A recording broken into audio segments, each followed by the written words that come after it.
The more prepared you are, the less fear you have. As you develop skills and an understanding of how to use the right equipment or resources you have access to, you gain an advantage, especially today when most men are weak and misinformed. You cannot control the world around you, only how you react. Welcome to the How to Prepare for Everything podcast. I'm your host, Rob Benson. Yeah, exactly. It's just like, okay, we're going to make this good. So here is Ryan. Ryan and I spoke for the first time probably a couple of weeks ago, but our connection's kind of interesting. We both have, I don't know, what would you call it? Like a segment on Wild TV in Canada? Yeah, it's like I guess, segment would be the best point. We just both give kind of little short and quick tips. Yes, yours is really focused on bushcraft, which we're going to get into a ton today. We're going to talk about preparedness. We're going to talk about Canada because you live in Canada, but I guess I'd like to start with your take on what is going on in Canada right now. Oh man, it's it's just the left-wing ideology, you know what I mean? Like I try my absolute best to not be like a political figure, you know what I mean? Because honestly, like my personal belief system is that as long as what you're doing isn't hurting anybody else, you should be allowed to do it. And except for maybe being French Canadian, that should probably be illegal. But but but no, man, it's we just had another massive gun ban. Like almost all center fire semi-automatic guns are banned now, prohibited. It's ludicrous if you ask me. And then I don't know. I mean, like that did cause enough controversy though that I think that our prime minister is actually probably going to be stepping down. That's what it's looking like. Anyways. Like there's a lot of talk about that, and they're actually going to call an election, and we're going to get more of a conservative government in right now. So that'll be good for Canada, in my opinion. Could they reverse what's gone on with firearms, with weapons? Okay. It happens all the time. Like we've had, there's like the history of Canada and guns. You've seen that you've had like gun bans and then they get repealed, and gun bans and they get repealed. It's left wing versus right wing politics, right? So tell us about your property up there. You and I, when we spoke a couple weeks ago, you had some really interesting stories. Maybe we even touch on those, but you're in Alberta. Yeah. So my family has a property. I don't want to give the exact location away, but no, that's probably a good idea. In Northern Alberta, and it's our property situated amongst all these lakes, and it kind of wraps around. So it's we have great access to a lake, and it's all crown land everywhere. Which in Canada that means it's like public land. You can just go and do whatever you want on it, as long as that's legal, I guess. And it's like 185 straight kilometers of crown land on top of our. I think we have a full section, which I don't actually know what that translates to in miles or kilometers, but it's a big chunk of property. And yeah, it gets a little spicy out there sometimes with the critters. I'm not gonna lie, but no, it's awesome, man. I go out there and I have a permanent camp out there that I go and shoot my videos at, and yeah, I like it. So you don't live full time out there. You will go out there and spend time. I do 7 days on, 7 days off. So I have an apartment that my girlfriend mostly lives in. Today or tomorrow morning, I'll be heading to the woods for 6 days. And that's my schedule. So I get off of my job. I come home, I pack my backpacks up, I go to the woods, and then I'm out there for 7 to 6 days at a time. I spend probably 12 nights a year in my actual apartment. Hey, so yeah. What's the shelter like? Did you build something up there? Is it, do you have to, you don't construct it every time? Honest truth, there's a old dilapidated, and when I mean dilapidated, I mean like holes in the ceiling cabin out there. Like it is, when I went in, I had to like get a bunch of mold out of there. It's holes in the floor. Like it's, if you think of a rundown barn, that's essentially what I spend the summer in. And that's just because I'm scared of some of the bears out there sometimes, because I've had them try to get in my tent before. But in the wintertime, I have a hot tent. And I go back in the back 40 a little bit further, and I just literally live in a hot tent for the entire winter. Okay, so this is such a rare thing for people. I mean, there can't be many people that are doing that on a regular basis. So with the process, I guess. Yeah, exactly. So the process, you get out there. What does a day look like, or what is the whole week like? Run us through a week of that, and why? What's your motivation for it? Well, I want to go full time in the woods is my motivation, right? Like I want to be the type of guy that can, just make a living doing the things I like doing, sharing my knowledge and then learning new stuff. And you don't learn new things about the woods by not going to the woods. You know what I mean? So I like to go there. But as far as like the week goes, yeah, I'll typically get out there Thursday, unpack the car, and then it's just regular life. Like there's not like a day by day thing. Like the same things that you do at your house, I do in the woods. I got to cook my food. I got to get the firewood to cook the food, which is a bit of a pain in the butt. Um, yeah, I don't know. Like, I don't really know how to answer that question. It's just this life in the bush. Right. So food. What are you hunting while you're out Oh, there no, to? yeah, that would be complete. I am bringing my own food in. Absolutely. That would technically be, it's the term for that, poaching, if you were hunting out of season. So, like, I have hunted before, and like, there's a lot of animals back there. It's actually, they shoot like 170 point bucks in there all the time in the summer or in the spring or the hunting season, sorry, in the fall. But yeah, like, there's a ton of food back there, but no, I typically bring my own stuff in. There is a lot of wild edibles in the summertime. Cattails, rose hips, there's thistle, lots of stuff back in there. But no, I'd bring my own food. Could you, let's say you didn't have food? Is there enough in the winter to sustain yourself? I mean, if let's just take poaching out of it, like let's just say it's the end of times and Yeah, you can be out there and procure, you have enough there's a lot, wildlife running through. there's a lot of moose. Oh, It's funny actually. The one time I was trying to go just out for a walk, I was exploring a cut line, an old cut line that I hadn't been down before, and I was walking to this cut line from like the field. And I actually have a video on my Instagram of this, of me walk. The video shows the aftermath, I guess. But I'm walking the field, and all of a sudden, the whole ground's crashing around me. It's like insane. And I have a rifle on me, but I don't know if you've ever walked much in the woods with a rifle, but it's annoying as hell. So it's always sliding off your shoulder. So I had to cross, and I had like a backpack on, and I was trying to get this rifle off my shoulder as I'm running with my little legs as fast as I can because I don't even know what's happening at this point. And yeah, sure as shit, it was a moose chased me out of the bush. It was the most terrifying thing. And when I finally got my rifle off, I didn't have enough time to like turn around and shoot. So I just shot the ground in front of me because I was just fucking terrified. And yeah, it stopped it right there. And if you look at my Instagram, I'll send you the video after this. It's just me filming this moose from like 20, 30 feet away. Like what just happened? Like it was crazy, man. how often does that happen to Oh, you? no, it's Like, not all the time thing. I think I have probably 11 or 12 animal stories, probably, and like probably 7 of those are from that area. But you got to remember, like I'm out there a lot. You know what I mean? Like there's definitely some like spicy critter run-ins back there. Like I've been charged by bears multiple times. Um, I've had a bear try and get into my tent. You know what I mean? Stuff like that, and I think that's due to lack of competition and lack of hunting back in there, or too much competition, sorry, and lack of hunting. I do think that the bears in that area are more aggressive than anywhere else I've personally been because one, they don't see humans very often because I'm like really the only guy that's ever back in that area.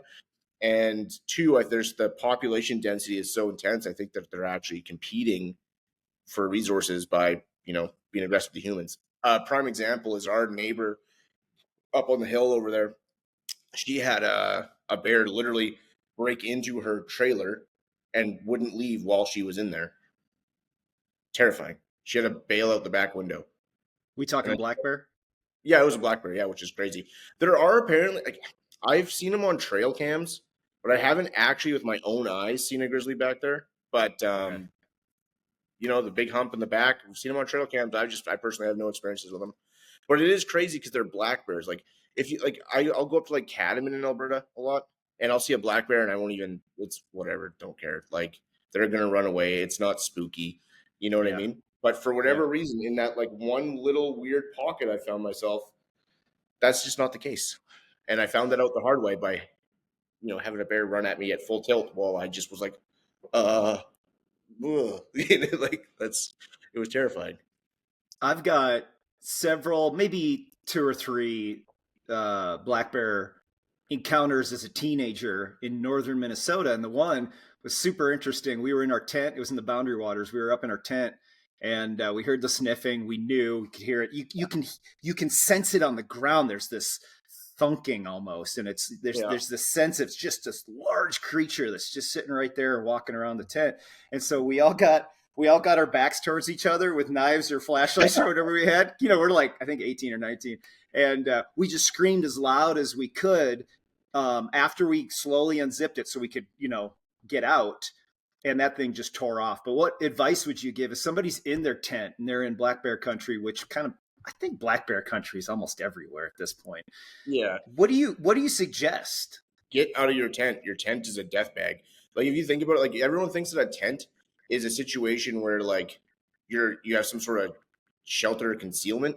You do not. Your tent, if you're in a tent, that thing, if that collapses on you, even if you have a gun, if you think about like being in a bag that's moving around and being jostled, how are you going to get to a gun or bear spray if you have it? You know what I mean? So it's yeah, get it first step, get out of the tent, make noise, be loud. That'd be and you kind of got to play it by the situation. You know what I mean? I always get a little bit annoyed when people are like, "Here's the 5 things you need to do in the bear situation." No, like you just obviously you do have to be calm and be loud, like be assertive, but there isn't like from my experience anyways, like I'm not going to pull up my 5 things and be like, "This is exactly what I'm going to do in this situation." In real life situation, I found, man, it's like be loud, make your presence known, and then it'll probably bluff charge you once. And if it comes back, I don't know if it's a black bear and you're getting attacked, fight for your life. You know what I mean? But just try to be loud and be prepared before you get into it. I mean, if you're going into a situation where there's black bears, have at the very least a bear banger. Don't bring bear bells; those are stupid. Bring bear spray. That does work, not all the time, which is kind of spooky. Like there was 2 people in Banff, Alberta last year, I think it was, or the year before, and they got killed and ate 2 fully discharged cans of bear spray there by a bear. So killed their dog too, and that's the unfortunate part. Like I personally, I'm a firearms guy. I like I like guns. I don't put a whole lot of it on social media because that's a good way to end up not anyone ever seeing your stuff again. But no, I'm pro gun, and yeah, I always bring a shotgun out with me, or like I want to actually go buy a 45-70. But yeah, that's kind of what my thing is be prepared before you go, and just don't be there. Despite what anyone tells you, there's not 5 things, and don't be scared, don't run away, stand your ground. That'd be Have you about ever felt the need for like a tripwire? And it. do I've you have a looked at tripwire? So I bought one of those, and it had like the 12-gauge blank you're talking about. Blanks. Yeah, Yeah, exactly. I bought one of those, and then for whatever reason, like I must have just bought like a bad one because like the firing pin mechanism, there's a plate of steel. Like if the round was here, there's a plate of steel, and then I don't understand how the firing pin could have worked, so I threw it out. But I do want to get one of those tripwires. I think that'd be deadly. Like that'd be, well, not deadly, but it's just awesome. You know what I mean? Like Yeah. because like it is the spookiest thing in the world when you're sleeping, and then like you're in your sleeping bag. Like you're you're not exactly in a fighting position, and then you hear like the sniffing around your tent, and you're like, oh man, that's it's like it's heartbeat in your neck. You know what I mean? You can just like feel your pulse, and your eyes are. It's just I do not like that at It's all. So visceral. oh yeah, man, the tripwire would be great. That's cool. So thinking about all this outside time, what would you give someone that's like, I really want to get into this whole world? I want to be able to go camping and feel like I've got everything in line. What would be your list of? I want to talk about skills, but I also want to talk about equipment. Like when someone gets out there, and here's the thing, whenever we camp or whenever we head up into the high country, and for us, it's kind of like you go further up in the mountains. And the day is consumed in the beginning of setting up camp, which is actually really fun. You got all your gear and everything gets set up, and you kind of have this feeling of, okay, this is home. And then you have all of this free time. So you're usually collecting firewood, or you're playing games, or whatever the situation calls for, just exploring. But the skills, what I found the most exciting camping trips or overlanding adventures that we'll do is when we have some type of skill that we can actually work on while we're out there. So I guess talk about some skills that you think maybe are top 5, whatever, Oh to man, develop. not tying. Like you got to know some knots, and I mean like you don't have to know a ton. Like if you know a boat, if you know like a bowline, a clove hitch, and a trucker's hitch, you could pretty much get away with anything you need to do in the bush. You know what I mean? But knot skills are great, and it's one of those ones that I put off for a long time. I mean, because it's not the flashy stuff, right? Like a guy wants to go out there and he wants to like how do I split wood with this knife? And how do I take down a tree with this? Or, like, how do I make a figure 4 deadfall? And those are all cool, like, skills, but they're not practical. Like, 99.999% of what you're going to be doing when you're going to the bush is setting up a tarp because it's fucking pissing rain on you. But, no, man, knot tying is great. Learning up different tarp shelters, actually. So, like, a lot of people think that like you just set up a tarp, you just string 4 corners, and that's good to go. But there's so much versatility in a tarp. Like I've just started playing around with the Adirondack shelter with the tarp, with a 10 by 10 tarp, and it's crazy the amount of room you could actually get from a 10 by 10 tarp. It's nuts. So like learning different tarp shelters, like you could take a tarp, and I'm sure you've seen it where you can actually turn it into a tent. I spent the night on a mountain with that, and it actually worked pretty good. But yeah, tarp shelters, knot tying, those are huge. Then I would say from there, really focusing on understanding like the resources in your area. I think that's super important. Like, I teach courses sometimes, and the kids will come out and they won't, they'll see, and even adults sometimes will grab handfuls of green grass and try and light a fire with that. And you're like, that's not gonna work. But I applaud you for looking for fibers. If But like you like smoke. yeah, you're gonna get some smoke for sure. But yeah, no, for me it would be like make sure you have your base camp set up. So knot tying is a good skill. Other than that, you're really looking at equipment, and then from there, understanding the resources in your area. So if you have birch bark or old man's beard or usnias as it's technically called, understanding all the things you could use like dogwood or I guess red osier dogwood for like whatever is in your specific area, or how to find fat wood, which I'm sure would be around your area a bit more. Like understanding your resources is huge because you can increase your, I guess, your comfort level by understanding what you actually have available to you. That's huge. And then from there, I mean, you're kind of set. Like if you have a good camp and you understand all your resources around you, you're kind of set. From there, I guess like for fun projects, like I mean, understanding like how to split wood with a knife is awesome, is a handy thing to know. But yeah, like if you're starting out, spend $300 on materials and then $500 on books. Learn all the stuff around you. That'd be my bet. Okay, so when you pack for something that's not where you're going to be out where you don't have access to your regular stuff, in that pack, for us, and I don't know if it's the same way with how you typically operate, but we'll go on backpacking adventures, which you'll go to an area, you'll have all of your freeze-dried food, you'll have your snacks, you'll have everything that you kind of want for a few days. What would you have you I'm assuming you've done that as well. Oh, many times, yeah. Okay, so doing that, what are you prioritizing in that pack? Well, the thing is every trip is trip dependent, right? So you gotta plan your trip before you go. I mean, like the how to prepare for everything thing is you got it starts off with a plan. I mean, I have I'll show you here actually. I have every trip here starts off with the whiteboard. The Okay. whiteboard is the most important tool that I have. The whiteboard, what I do is I write down, I kind of plan out my trip of like the most things I'm going to think are the most important.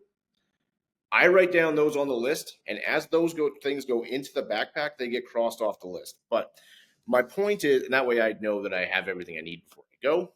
But everything is trip dependent. You know, like there isn't like an answer of like what do you prioritize, because let it like be like me asking you Well, like, hold on a second. Tell us what trip dependent means, because here, you're in the same type of country, meaning where, at least where I'm going to go. I know I'm going to have fresh water where I can use my filter. I know that it's going to be a crazy terrain challenge. It doesn't really vary. So what are you referring to? Like what changes? oh, I guess, yeah, that's a good point. In Alberta, we have everything from the Rocky Mountains to prairies. You know what I mean? Where it's just like flat ground, to swamps, to uh, on the Saskatchewan border, we actually have like giant kilometer long sand dunes. You know what I mean? So there is, when I say trip dependent, I guess it's terrain, which is wildly different here, but also how many days are you going for? What's the purpose Yeah. of this trip? Like, is it a kayak trip? Is it a canoe trip? Is it a hike? You know, what is your mobility? Like, what are you planning to do for kilometers? Because the further you walk, the less weight you have to have on your back. And that's like, it's a dichotomy. It's a tipping scale, right? Like the second that you decide, like, okay, I'm going to go out, this is going to be an 8-day trip. We're going to do 40 kilometers. And is there snow on the ground? Do we need to start pulling out snowshoes? You know what I mean? And if we're going to have snowshoes, do we need to have a pulk? Like these are all questions. Like you have to answer your mobility as your first thing you have to plan for. So like, how are you moving the weight of your material, and like, how much does your gear have to weigh? And like, what do you have to bring? Like, I don't know if you've ever went snowshoeing before, but I'm pretty sure in Guantanamo Bay, they took those guys out snowshoeing to really get them to talk, because it is awful. Like, it's some of the worst things you could do to a human being. And I unfortunately have to do it all the time.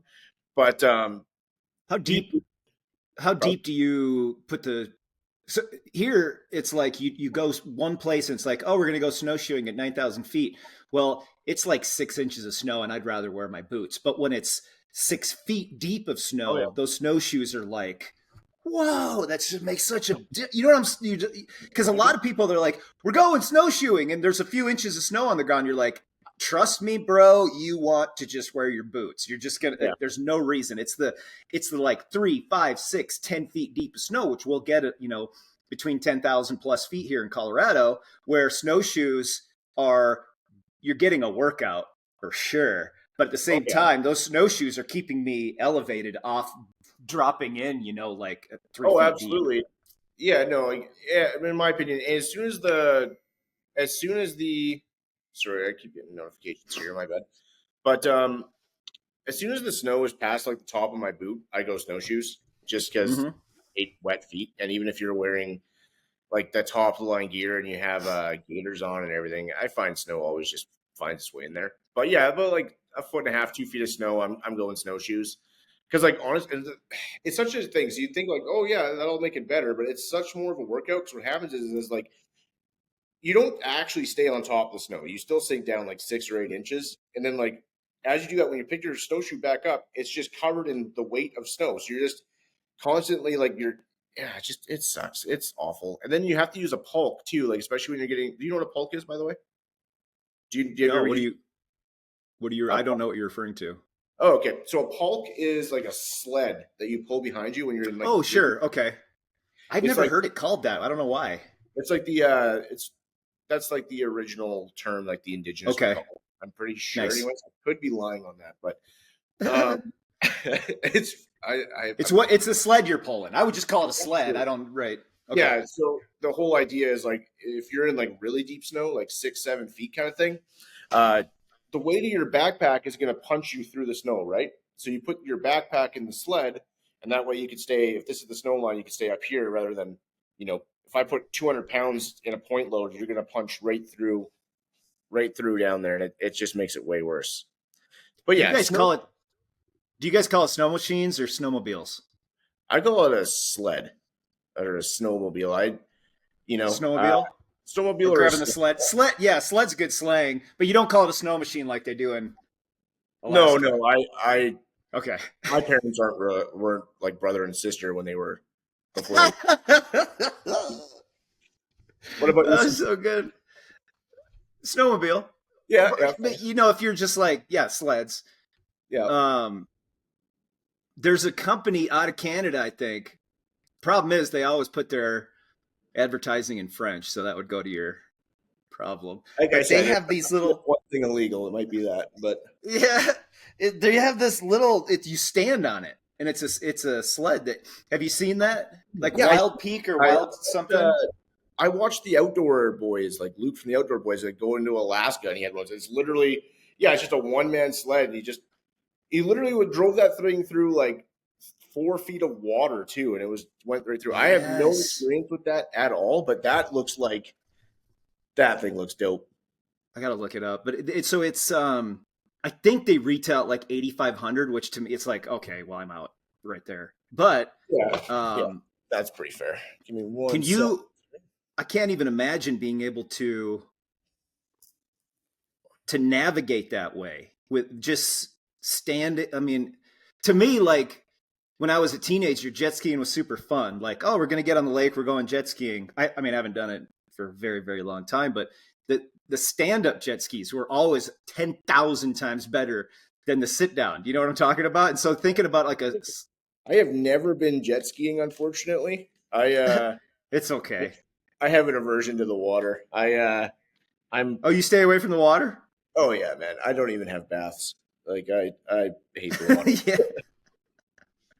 It's funny because um, I I don't I don't use shampoo. I don't use hair. I don't like do anything. Like if my hair in the summer, if my hair smells bad from what I'm doing outside or working, I will just throw baking soda in it with some water and let it sit there for a little bit and take out that odor. But I don't use shampoo. People are like, what the heck? And I'm like, it doesn't, like I've been doing it for so many years. I don't have dandruff. I don't have, Yeah. it doesn't smell bad. I don't use, I mean, I use soap with like a spongy thing to whatever. Yeah, like I But definitely have showers. Like when I say the bath thing, like that's not. no, I know what you meant. I knew you shower. Well, you're not showering when you're out in the bush. You bet your ass I am. Oh, what are you doing? Okay, Uh, explain that. in the summertime, anyways, you can get these like little bags, and I think mine's actually out there right now, but think about like a dry bag, but it's Okay. Vanta. Do you know what Vanta Black is? It's like the blackest of all black. Oh, Like I've it's heard about that. Well, the story behind that is, I guess somebody has the patented on or some type of thing where you can't duplicate it. That color yeah, black is like a you special. can use it, but like there's like safety concerns with it. Anyways, it's like a super Okay, crazy like jet black thing, and the I've heard showers. about it. Yeah. I don't know if it's Vanta Black, but it's super black, and it absorbs the heat from the sun. And then on the bottom, Mm. little tube that comes down, and it packs down super small. And yeah, in the summertime, I have showers out there with that thing. It packs down to literally the size of a dry bag. It Do you avoid holds. cold showers? Well, showering in the wintertime I think is dangerous. Like if I was to do that, that's super super dangerous. Like right now, I think I don't know what it would be in Fahrenheit, but it's minus 27 degrees Celsius. So if you get wet out there right now, you're probably gonna die. Like so, I wouldn't do that. Do you use wet wipes in the winter? Oh man, I use wet wipes. It's funny. Like I started out getting the wet wipes because toilet paper. When you bring toilet paper to the woods, you'll go through one rainstorm and realize that well, now I don't have toilet paper anymore. So you don't do that anymore. You just bring the wet wipes, and I use those so much in the bush. I started actually bringing like my EDC backpack has a thing of wet wipes in it. Like I use those Yeah. for obviously cleaning up after the bathroom, but also like giving like the Italian shower, like Yeah. wiping down. Like they're awesome. I couldn't agree more. I mean, it's one of those things where people are like, "Oh, what should I stock?" And I'll do a video or something like this, the things to bring or what to have in your car kit or whatever. Problem is they freeze because they're wet. But when you don't have to deal with that, even if you have to deal with that, it is always in my list because when you're out camping and you get something, there's always something, and you don't want to use the water if you've only got like a 5-gallon bucket. You know you're going to be out a couple of days. It's like I don't want to waste that. Man, I'll give you like a little insider tip. Man, this is like my favorite thing to do. So like how like day 4, day 5 of a trip, you're just grimy and gross, and you're Did you say day 45 of a trip? 4 or 5, sorry. Oh, I was like, bro, I've never done. Tell me more about these 45-day. Okay, go ahead. Sorry. No, I wish. But like day 4 or 5 of a trip, you're just grimy and gross. You're like, man, like you're like just you're tired because you're not eating as much because you don't have all the luxuries that you would have at home, right? So Yeah. you're tired. You're not getting as good a sleep as you are in your own bed. You are on a food ration because whatever you bring in is what you're gonna have for that week. You know what I mean? So you got to be kind of careful with that. Like bring as much as you need, but anyways, on day like 4 or 5, my favorite thing to do is I grab one of those like shower wipes and I pop that thing while it's still in like its container, its package. I fire out the jet boil and pop that thing in there and let that go for like a minute or two. So then when you pull it out, it's like a steamy hot towel. That is Okay, so which brand is there a specific brand that can hold up to that? I use the Dude Wipe one. Okay. I'm not sure if I'm not Are you sponsored. talking Sorry? are you talking about a rolling boil, or is just as it heats Like up heat you're it letting up. it sit? Yeah, just heat it up. Yeah, like I mean, you could roll and boil it, which I have because I've totally forgot that thing's in there before.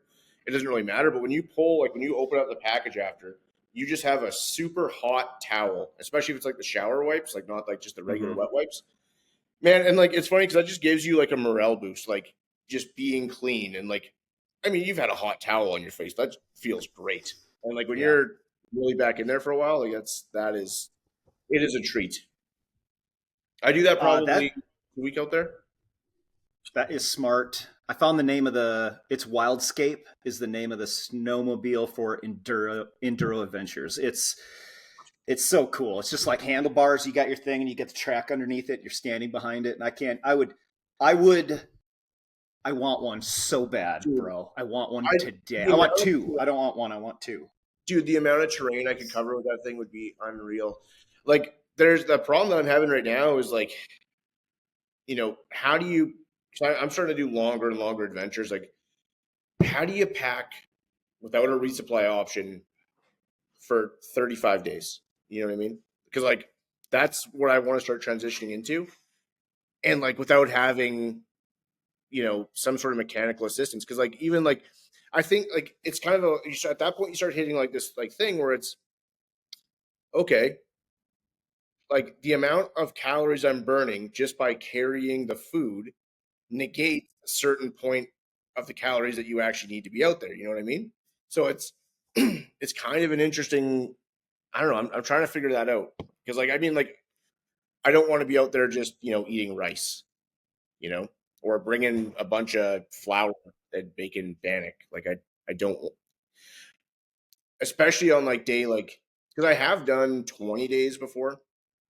And like day 15, food is it's like the only thing that matters. It's like, it's not because like I'm in a survival thing or anything like that, but just like, it's the only luxury you have. Like you're digging a hole to go to the bathroom. You know what I mean? Like you're dirty, you're grimy. You don't have any clean socks. Everything's disgusting. Everything smells like camp smoke. The smoke from the campfire has gotten over everything, and you have like a soot on your body. Like there's just absolutely no like the only luxury, the only thing that you get like a reprieve from is like a good meal. So yeah, it's trying to figure that out is what I'm currently doing right now because I want to start doing 35 to I don't know, maybe 2 months, maybe. I think honestly that's pushing it, but without like going full survival mode. But yeah, like 35, 40 days. Have you now? I know this is an expensive thing, and I've posted about it a bunch. We made the investment probably 8 or 9 years ago. I can't remember exactly how long it's been, but a freeze dryer, like you have to pay all of that up front. It's like okay, I'm in $3,000 now, but now you can just and I'm gonna echo what you said about the when I've gone out on backpacking trips. I've tried it a couple of times where I'm like, because I tend to eat pretty healthy. And I've gone through periods where I've been strict paleo or strict keto or whatever. And I know those diets really well. I know how to get the right foods and the balance so that I can have the energy that I need, whether my body's producing ketones and lacking glucose or whatever.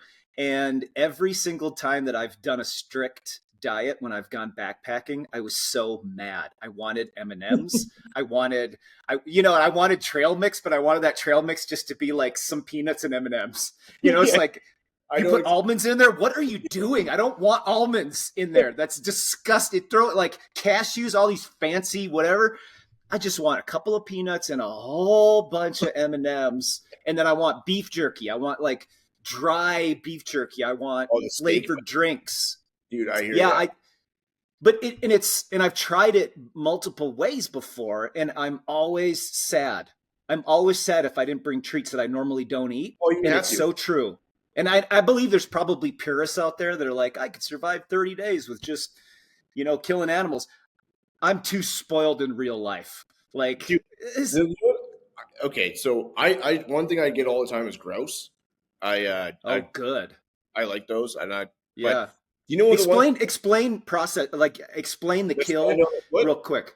Yeah, they're just in the explain wings. that. It's amazing. All right, so the process of grouse, really the easiest way is so gory and graphic. But you put the wings on the ground, you stand on you stand on its wings, you grab its feet, and then you just pull, and all the meat separates from everything, and after that you just pluck the little fine stuff off. Yeah. I learned that as a teenager. One of these, I went with a guy that was really into pheasant hunting. He had the dogs. We did grouse as well. Went up to North Dakota.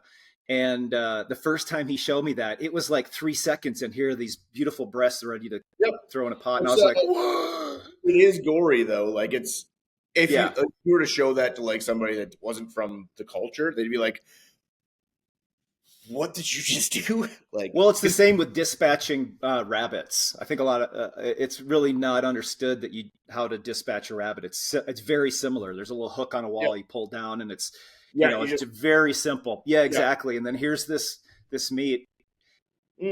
I'm sorry. You were kind of going into that a little bit. I'm sorry, I interrupted you. I don't know why you're sorry, but the one thing that doesn't exist in nature is seasoning. Everyone wants to talk about how like, oh yeah, I'll go out there and live off the land.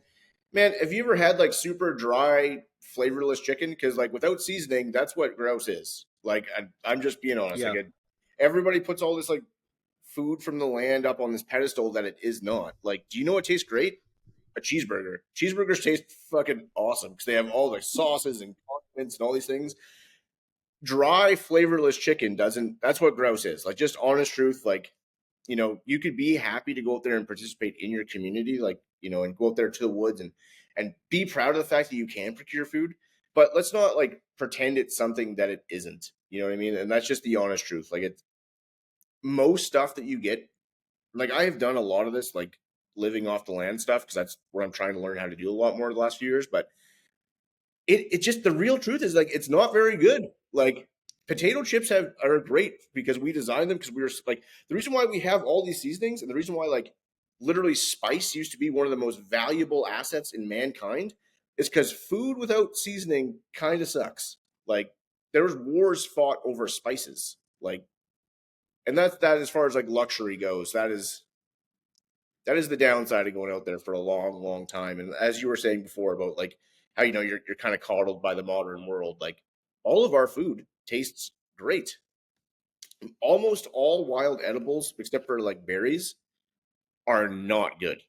Like, there's a really interesting bitterness that in that if you've done it enough, you kind of, I think there's some people that have gotten used to it and really enjoy that bitterness. But if you're like, I'm going to go out there and we're going to eat just this and this, and it's like, you're really not. You're not going to like the taste after a day or two. Like, you could probably do it for a day or two, but after that, it's going to start to eat at your soul a little bit. Oh, I mean, like pioneers would season food with gunpowder and charcoal. Yeah. And they imagine that. Like, imagine they're so sick of how food tastes. They're literally like, I don't know. Like, let's just open up the bullets and see if that does anything. Like, it's crazy, man. Like, food has to taste good. It's a morale booster. Like, that's another thing that people don't really talk about when they talk about like, and like, I am not a mindset guy. I'm not going to give you a spiel on that because I think most of that stuff is just scams. But there is something to be said about keeping your spirits up out there, and a cup of coffee, maybe a little bit of whiskey, and a good meal. Like, that's that goes a long way. And like you're even saying, like with the chocolates, the M&Ms, like Les Stroud has a quote. I don't know if you know Les Stroud or not, but Of course. yeah, he has a quote. He's like, you know what? I think it was something along the lines of, a really good guide always has chocolate on him, and an expert guide always has a hidden bottle of whiskey. And it's such a good quote because it's true. Like when you're really out there, like man, like when you go out for really long, extended periods in the bush, especially without even seeing people, man, like a cup of coffee, a good tasting meal, or and I'm not trying to be like super pro alcohol, but like there's a reason why the pioneers carried whiskey. It does, in my opinion, it's a good thing to have on you because it not to get irresponsible with it. Like you shouldn't get blackout, inebriatedly intoxicated, but once in a while, a little morale booster is going to go a long way out there. Fun fact, I've never drank alcohol in my life. Really? I was Mormon all the way up, and I'm 44. I was Mormon up until 40, and so it was a religious thing for me my entire life. I mean, that faith for me was my identity to a degree, and I'd really never questioned anything. And then at the age of 40, I realized, wait a second, this it's a long story. We don't really need to get into it on this because this is your podcast. That's all right. But now that I've had a few years, I still haven't drank any alcohol. I don't see a benefit. However, do I have a ton of vodka in the house? I do, because there's so many validations for utilization of vodka. We could go on for a long time, but I wanted to hit on that flavoring, that stuff that you crave when you don't have it. And there's two ingredients that are completely indefinite shelf life that if someone was like, hey, what are two things that I absolutely need to stock? Salt and honey. Yeah, is that what you're talking about? Yeah, absolutely. Sorry. I totally stole your thunder there. No, you validated the thunder. So salt and honey, I mean, so much can be accomplished. You can store a ton of salt. I personally like Redmond real salt. It's the pink salt. Yeah. And I really like we've got a lot of expensive honey that checks all the purification boxes, but I also have cheap honey that's not cut with crap to pretend it's honey. It's actual honey, but it's gone through processes, and a lot of people say that's not good. Well, I store 5-gallon buckets of that. So nice. if you want to say that's not good, I'm going to have 5 buckets or 5-gallon buckets, several of them, of honey that still gets the job done to give me that sweetness to add to recipes, to consume, to get the energy. Is it the most ideal? It might not be. Do I have the most ideal? I do, but do you know what I'm saying? So it's starting somewhere. Have you ever carried, and I'm also a huge fan of cayenne pepper for a million reasons, and I've done a bunch of videos on smoked paprika is my favorite. But yeah, that's awesome. What were you asking? Have I ever carried? So thinking of those to me, those are survival staples. Those are like two, you're not going to sustain life off of those two survival staples, but given all of the opportunities for procuring meat in a wilderness application, those two add to that. Do you ever carry things like that, or are you carrying more prepackaged stuff? I don't really carry prepackaged stuff. I think actually one thing that it's around here somewhere, but it doesn't matter. I always get like when you order like a pizza, you can get like from Domino's, you can get these like little squares of chili powder flakes. Yep. And to me, like those are just awesome. They're lightweight. They're good to go. And yeah, that's a personal thing that I like to carry. But like, I'll be honest, man, like when I'm heading out there, like I don't have like all the stuff you would think about for like a static long-term survival situation, which is kind of what you're talking about. Like you're talking about like, a 5-gallon pail of honey. Yeah, that's a great thing to have if you're going to be like preparing for a static long-term survival situation where like, let's say, I don't know, there was a cataclysm and you're at your house. That is an awesome thing to have. But like for in the woods, you got to be able to carry stuff, right? Everything's got to be mobile. It's got to be light. It's got to be adaptive. So like you're saying about the freeze dryer, I actually am too stingy to buy one of those. So I have a dehydrator, which I make my own backpacker meals with, which it doesn't have the same shelf life, but if you're going out for a month, you're going to be okay. It's great. But, Yeah. no, typically for me, just backpacker meals and, high calorie food when I'm out there, like protein bars are awesome. What's funny, actually? One thing that's a staple is if I pull out.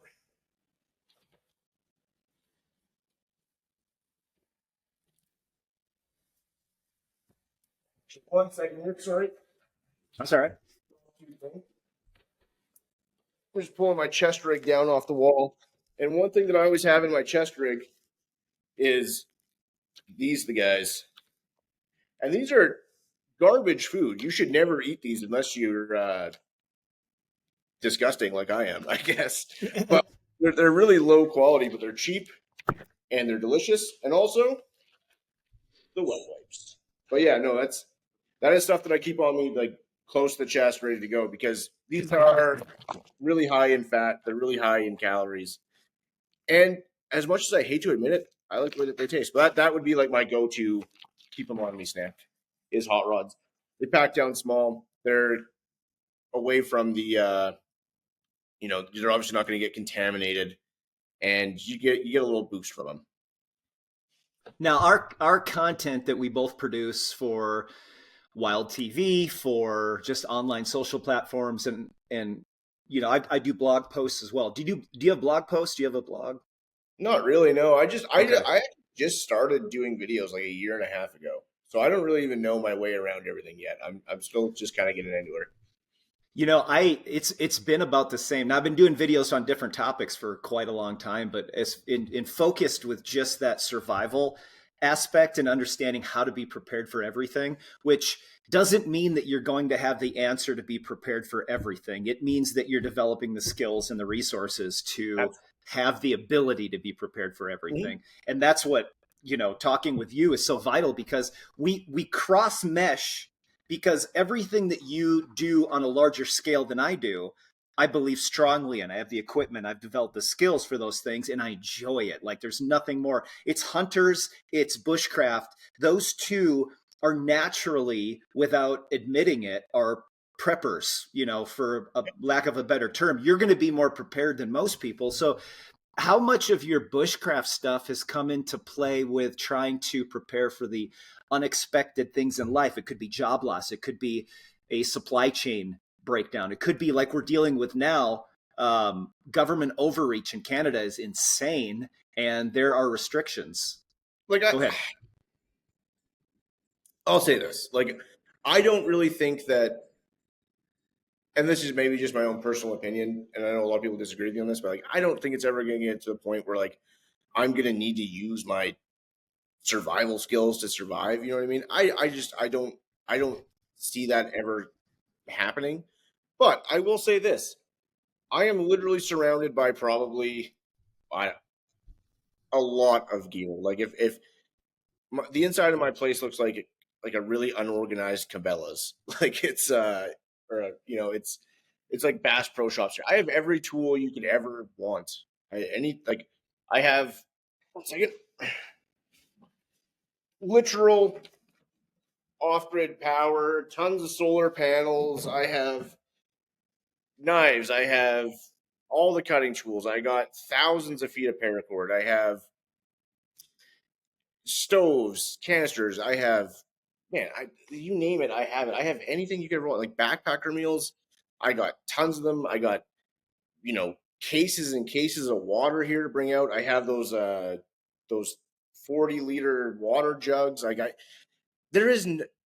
could just living in this place. Like, let's say, like, for whatever reason, in a hypothetical situation, I had just this amount of material out in the woods with me. I honestly think that I could stay there indefinitely. I mean, I have firearms. I have everything you could need. Like, until my mind broke, I could stay out there. Med kits. I have literally everything. Because like this is my life. Like, my life is to go to the woods and be prepared and just go out there and explore and have fun, kind of thing. And I don't know, except for like maybe like higher end stuff like that piece of equipment we were talking about. So what would you say that name of that snow machine was? The Gotta go back and look. Wow, I don't have that. I guess I'll say like I don't have like a lot of mobility options. I'll say, but I Yeah. have literally everything else. What's was it how you were raised, or did something just click one day that this was fun and interesting and you Oh, I wanted to almost pursue died. it more? That was it. Yeah, like Oh, tell us. yeah. So okay, so like I was raised in the bush. Like I started doing you know, my my gift for my 12th birthday was the SAS survival book, which is widely discredited nowadays, Yeah. but by John Lofty Wiseman, which I have read back to front about 100 times. But Okay. so It's a I was book I recommend on occasion, and I have had I've having read it myself. You look at it and you go, okay, I can see why people whatever, but usually the people that dismiss it don't have those skills to begin with, and they're just like, yeah you know what I I'm saying? yeah like one thing that they talk about in there is they're like you should have, and like I'll get to the story after, but you should carry 6 condoms with you to carry water. That's great. If you ever had a condom full of water, because I remember when I first started, I'm like, that's a great idea. Once you have that bag tied off, there's no way to open it without puncturing the bag. You can't get the knot on the top undone. And if you don't have it's all useless. Like you'll have a big condom full of water that you can't I use. agree. So, but anyways, as far as like the almost dying, it's funny. Like I was really interested in bushcraft up until I was like 16, and then girls took over. I was like, as a young man, I was like, oh yeah, don't care about the woods. Girls exist, and then that kind of, as a young man, took over my life for a minute there, and then right around 24, I started getting right back into it again, and I decided to go on this mountain trip. It was we are gonna go climb a mountain in the winter. And I was like, whatever. I've watched Survivor Man like 800 times. I have all the skills. And like, this is the one thing that all men do and every man I've ever taken on a trip for a first time or anything like that, we all, when we start, overestimate our actual skill sets. And it's absolutely something that we do. And I am, up until like the last few years, I would say I also fell into that category. Um, So, anyways, I go up there and I have I bring like a tarp, a sleeping bag that's not even close to rated for the current conditions, no sleeping pad, no nothing. I had a parang for some stupid reason, which you would never, which is for people listening, that would be like a large machete that has a little bit more weight than a regular machete would, and like some synthetic rope. And I'm like, set, we're good to go. Yeah. So that was stupid. And we're up there, and man, it is a brutal trip. Like we're going through 6, 7 feet of snow, and I have literal cans of food in my backpack, like the heaviest, stupidest, with no can opener, by the way, and like just completely unprepared, an idiot, 24 years old, just living off a confidence out there that is completely not justified. And we're going through like 6, 7 feet of snow, and it's brutal, man. Like, for our entire group, and we're all in like really good shape at this point, like going 400 yards and having to stop and just taking layers off and sweating. And like, again, like things you don't do in the winter, you don't get sweaty, you don't do any of this stuff, you don't put yourself in any of that situation. And we get hit with this blizzard. Now, granted, we did look at the forecast beforehand, and we're like, okay, it's clear skies, we're good to go, no nothing. But in the mountains, the weather can change, and it starts snowing to the point where like we can't see 3 or 4 feet in front of us. Like it's brutal, and we're above the tree line, so like there's no way of having like starting a fire or nothing, and like we're all covered in sweat, and it like the whole day we're kind of smoking and joking, like making fun of each other, you know what I mean? And then it gets like really quiet in our group. There's 3 of us because like we all realize like, oh, we're gonna freeze to death out here. Like the temperature is dropping. We can't have a fire. We're completely unprepared. This is bad. And like it gets to the point where like we're like, okay, let's just try and find some trees or something, and like it's not fun anymore. Like it's not fun at all. Like we're not having a good time. And there's this guy that's with us. Name I'm not going to give his name out, I guess, but he's like a man's man, like super tough. Like on the way up, he's like showing us how long he could put his head in like this like river that was like just kind of frozen over, and it was like completely iceberg. Just showing us like, I'm so strong or whatever, and like I'm a Brazilian, and like you can see that he's starting to like get really quiet too, and that'll come into play a little bit later in the story. And we finally see like down probably 700 yards from us, there's like a little cropping of trees. We're like, oh, thank God. Let's just get there and start a fire. Takes us like 2 hours to get there because it's just brutal conditions. Anyone that's really snowshoed will understand that. But we finally get there, and almost all the trees are green. So they're just of no use to anybody. And like out of the side of the cliff, there is like some, I don't know, like old debris of trees and stuff that we could start a fire with. So we're just all kind of coming like super quiet, coming together. Like, all right, man, like let's just see what we can do. And I haven't even attempted to make my Les Stroud shelter at this point. We finally get this like fire going. Takes us like a couple hours, and we're just smoked, man. Like we're done. Like just quiet. Like the original plan on that trip was like, oh yeah, we'll head up the tree line. We'll have a little boys, couple of beers up there, some wine or whatever. And I'm just sitting there and having the best meal of my life, which was a lukewarm can of chunky soup that it was mostly frozen. Like it was disgusting, like in retrospect, but at the time it was so good because I was so hungry and so just depleted. And then we realized like, okay, like we have a fire, but we're still soaking wet. And I haven't even attempted my shelter yet. And I guess long story short, I ended up cuddling a man I had just met that night for warmth. And right when we were about to go to bed, everyone was like, or that James guy, like the super tough one, looked at us both in the eyes, and I shouldn't have said his name, but he looked at us and he's like, if you guys weren't here, I think I'd be crying right now.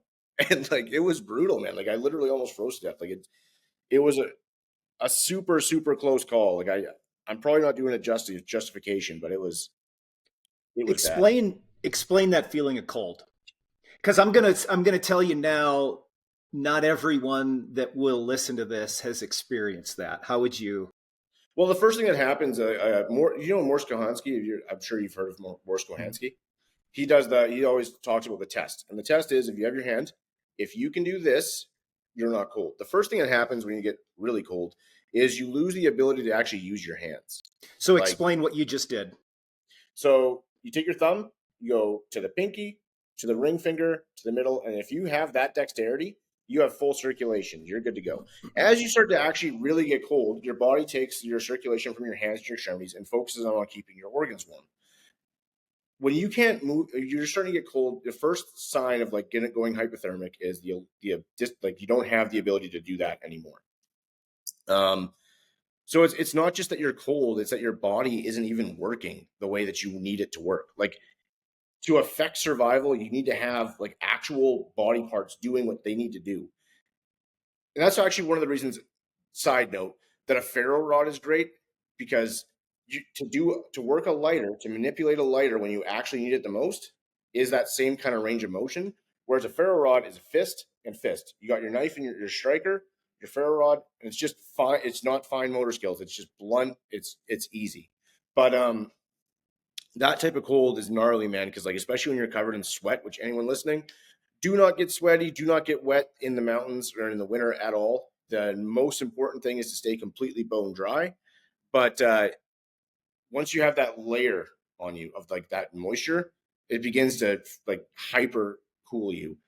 And it is like a next level type of cold, man. Like you're shaking and you're shivering and it hurts. Like it hurts your face. And when you breathe, the air will like make your air passages cold. Like it's gnarly, man.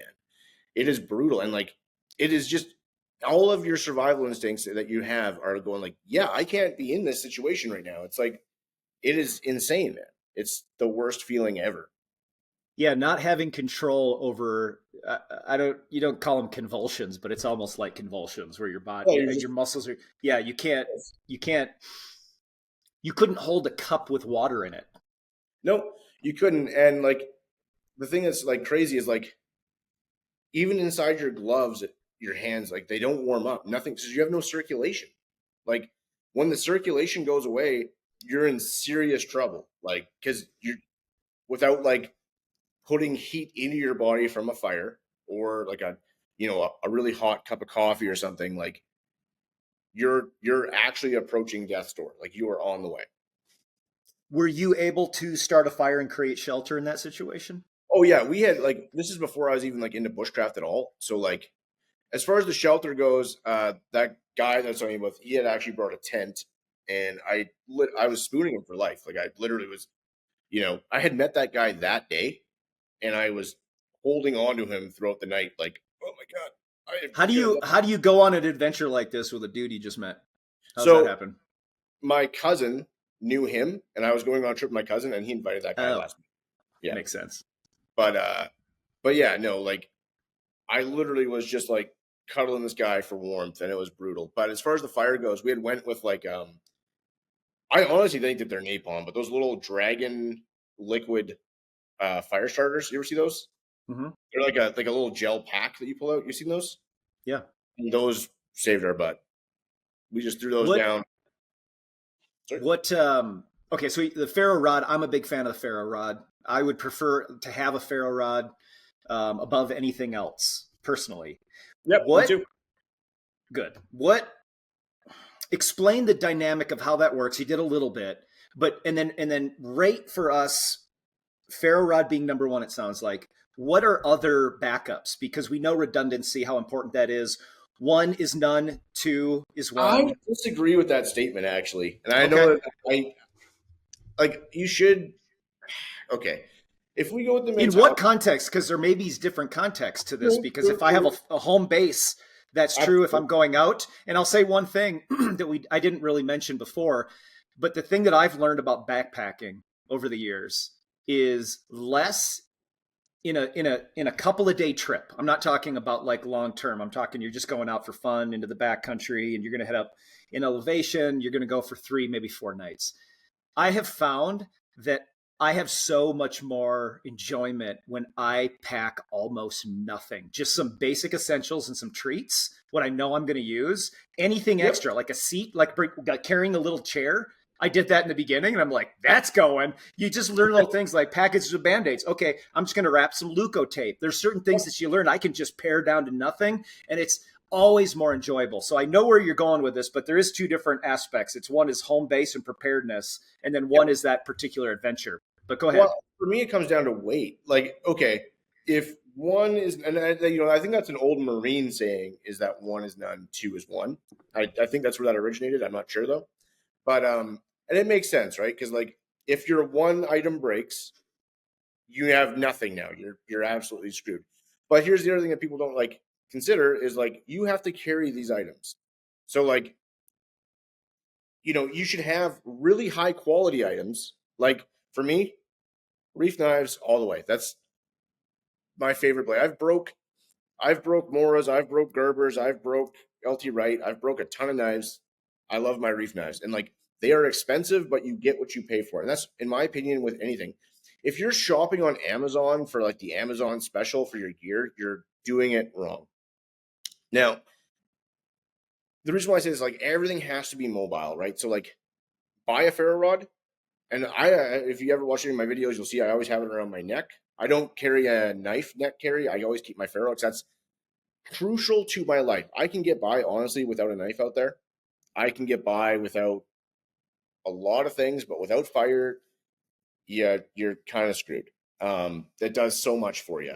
But yeah, I don't know. I think that the one like it's a good mentality, I guess, for like a home base. It's not so good on hiking though, because you know, are we gonna I'd bring agree. Are we going to bring 2 stoves with us? Are we going to bring 2 sleeping pads, or are we going to bring a sleeping pad and a repair kit? Totally. Are we going to bring, 2 sleeping bags in case one gets wet? Like it doesn't.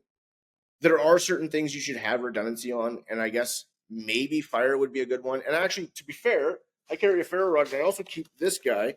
So I guess I am a little redundant. This is like a Yuko light, but on the back side, I don't know if you can see that, it actually has a little lighter on it.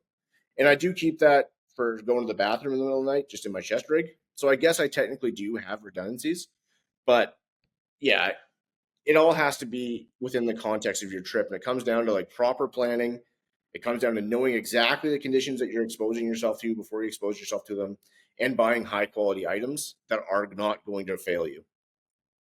Yeah, and thinking about that, you're spot on. It's taking the least amount for your adventure, and every single time that I've done one, I come back with a new thing that I've learned. It's a new okay. So next time, so let's go down that list of things that you would bring on as in kind of order of importance. I know it's kind of hard to just gut punch that, but the first you mentioned would be the ferro rod. Yep. Yeah, I like Uberleben ferro rods. I like the really long guys. Like, I actually have one. I'll show you in one second. Okay.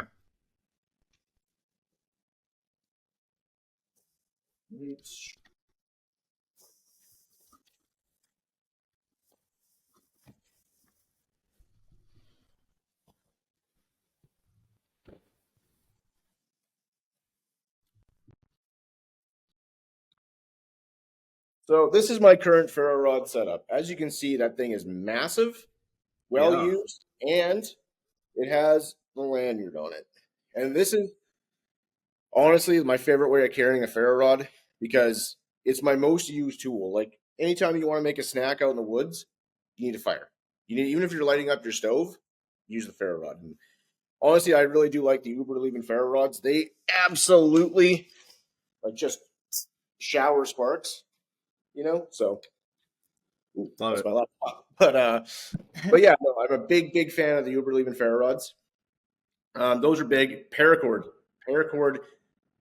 If your backpack strap breaks, if you have to repair anything, man, boot laces. I've had boot laces come undone or snap when you're out in the woods. Paracord, like anything that you need to fix, you can pretty much fix with either paracord or duct tape. Like, you're going to be good to go.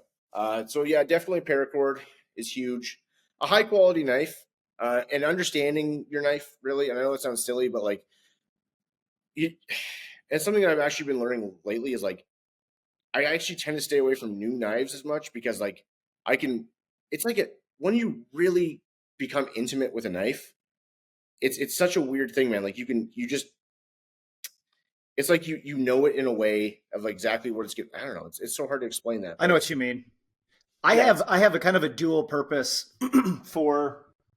I've got a whole pack out Milwaukee kit right here, full of different cutlery stuff. It's all these different knives and different things that I don't carry, or that I don't have in specific areas. They're just kind of backups. It goes back to that redundancy concept. Plus, obviously, in what we do, it's just fun. So it's a collection at this point. I love knives. This isn't a reef knife, but I love this little guy. You know, and pulling this out of my pocket. I got this at an order. Nice. Uline for our business. You just get free stuff. So I get all these free knives. It's as crappy as you can get. It's dirty right now. I do sharpen it on a regular occasion, but the reason I carry such crappy knives when I'm just on my day-to-day person, my EDC, is because I lose so many of them. And so I don't want to spend any money. And you can go to Walmart and get a $5 knife. And it's funny because I agree completely with you on your primary knife. But I just went to Walmart the other day, and they have a whole lineup of, I forget what the brand is, but they're all $5. And so to me, they're all $5. And I'm like, you can't, there's not even a profit to be made. Like, that's impossible that they're $5. Yeah. It's impossible. But if I have 10 of those, let's just say, and I've got nicer knives, I have just personally gotten to the routine of the knife that's my EDC. I go back and forth with something that can come out like this and a fixed blade. I think the fixed blade is more beneficial, the one that you just showed, for a bunch of reasons. But that little knife, having that knife on me, just constantly using it. I mean, there's not a day that goes by where I'm not pulling that knife out. And then when I lose it, I just grab another one. And then I find it, it fell down between the seats in the truck or whatever. And I'm like, oh, there it is. But what that redundancy and going through the knife situation, do you kind of feel the same way, or do you just focus on having one super high quality $100-$200 knife, Oh, I have $400 knife, really $500 knife? in Oh there. my boy, what are you doing? That's crazy. So the reef knives, are they that expensive? They are, but their quality, like, they're a company that I actually work with. So it's funny. I saved up before I started doing videos to actually buy one, and after I bought one, I started actually working with them, so I don't have to buy them as much anymore. But they're my favorite knife. They are so dependable. I snapped. I used to have them here. I had like a little box of all the knives that I've snapped, and it was a shoe box that was full to the top. Because like you're always You mean the taught, tip? beating stuff. Yeah, snapping tips off, Just prying the like stuff. this, yeah, all the time. Oh yeah, man. It's always just going. So like, and I've never had a reef knife fail me once. So that's step one right there is And it's buy. REIFF. Yep. Okay. Big fan. But yeah, man, like I know granted I also carry a Leatherman, right, which also has a blade on it. So I guess again, if we're talking about redundancy, there's two knives right there. And a lot of the time for small tacks, I actually just pull my Leatherman out. So the multi-tool. One thing I always carry is this guy right here, the Leatherman Arc. I am a huge fan of this guy because I think that if you have a multi-tool that doesn't have pliers on it, well, you're wrong. That's just that right there's the key. And plus, like, also one hand open, one hand closed. Big fan. What was that model again from Leatherman? This is the Leatherman Arc. Very nice. Big fan. Okay, so we've got ferro rod, we've got paracord and knife. Those Yep. three. What else? What else are we doing? Probably a good high quality tarp. AquaQuest makes really good tarps. Because like Let's talk about differences, because a lot of times I suggest keeping a tarp in your truck, but I think most people default to going to like Harbor Freight and buying a $15 cheap tarp. What's the difference between maybe what you're talking about or canvas? What would you recommend? I don't recommend canvas. It's too heavy and you got to re-waterproof it all the time. But just a regular sil nylon tarp that not that cheap blue plasticky one you see all the time. But the difference is the tie-off points. When you see those silver grommets, in high wind, those will rip out. But when you have like the molly webbing like built right into the tarp, that it's bulletproof, and you can do a lot more versatility with tie-out points. When you're looking at like a $30 or $40 tarp, you'll notice that on the back side of it, it'll have like a grid pattern of tie-out points, and that allows you to set up multiple different shelter types, which are awesome. And really, in the wintertime, you don't need a tent because like as long as you have hydrophobic down in your sleeping bag or you're like in synthetic, you're not going to get rained on, right, in the wintertime. Like it's just where I'm at anyways. And a tent's only job is to keep you away from like the wind and the rain. Like a tent doesn't keep you warm unless you have like a hot tent with like a stove in it. So really a tarp, if you're going super ultra light, is your best option. Because if you have your sleep system is just a tarp, which packs down super small, like those AquaQuest tarps pack down to like the size of an Nalgene water bottle. You have one of those, a sleeping pad that's appropriately rated. So sleeping pads are rated with an R value scale. Anything over 4 for a warm sleeper or 5 for a cold sleeper is going to be good to go. And then an appropriately rated sleeping bag. Those are all really good things to have. Well, not good things. Those are imperative things to have on you in the winter. You need to have those things. Do you like a mummy style sleeping bag, or do you like it a little bit larger? I have a mummy style sleeping bag because no companies, it seems like, make rectangular bags that are like rated for winter, which sucks because like I toss and turn in my sleep. But I think they're annoying. Every time I've got one too, and I just can't stand it. I always unzip the entire thing and have an extra blanket. Yeah, that's my typical thing is I'll use it like as a blanket. To be honest, like, the whole thing zips up and I just blanket it because I hate mummy bags. It just feels constrictive. But yeah, I one of those that's your sleep. That's my current sleep system. What I'll run with. Fire. I know, like when it comes to fire, like yeah, am I really good at feather sticks? Yeah, I'm pretty good. Can I identify a bunch of material to start fire? I mean, I've done about 100 videos just on identifying materials for fire. So yeah, I'm pretty good at that too. But one thing that's nice is a little tin of cotton balls and petroleum jelly, because a lot of the times when you get to your camp at the end of the day, you don't want to be like, all right, well, let's sit down for 5 minutes and make up 5 or 6 feather sticks and get some. No, you just put that down and just let's get going. Like this isn't practice time. This is let's Yeah. get a fire going. So I'm tired and I just want to eat. So yeah, cotton balls, petroleum jelly. That's a pretty good one. I did a video on that a while back, and I still have a large jar from, I don't know, a couple of years ago. And I haven't been using them much because when we start a fire here at the house, I've got my wood is too dry. It's probably a lot of it's at about 10%, Oh and wow, which is a little bit too dry. that's like lumber But it's grade been almost. sitting out.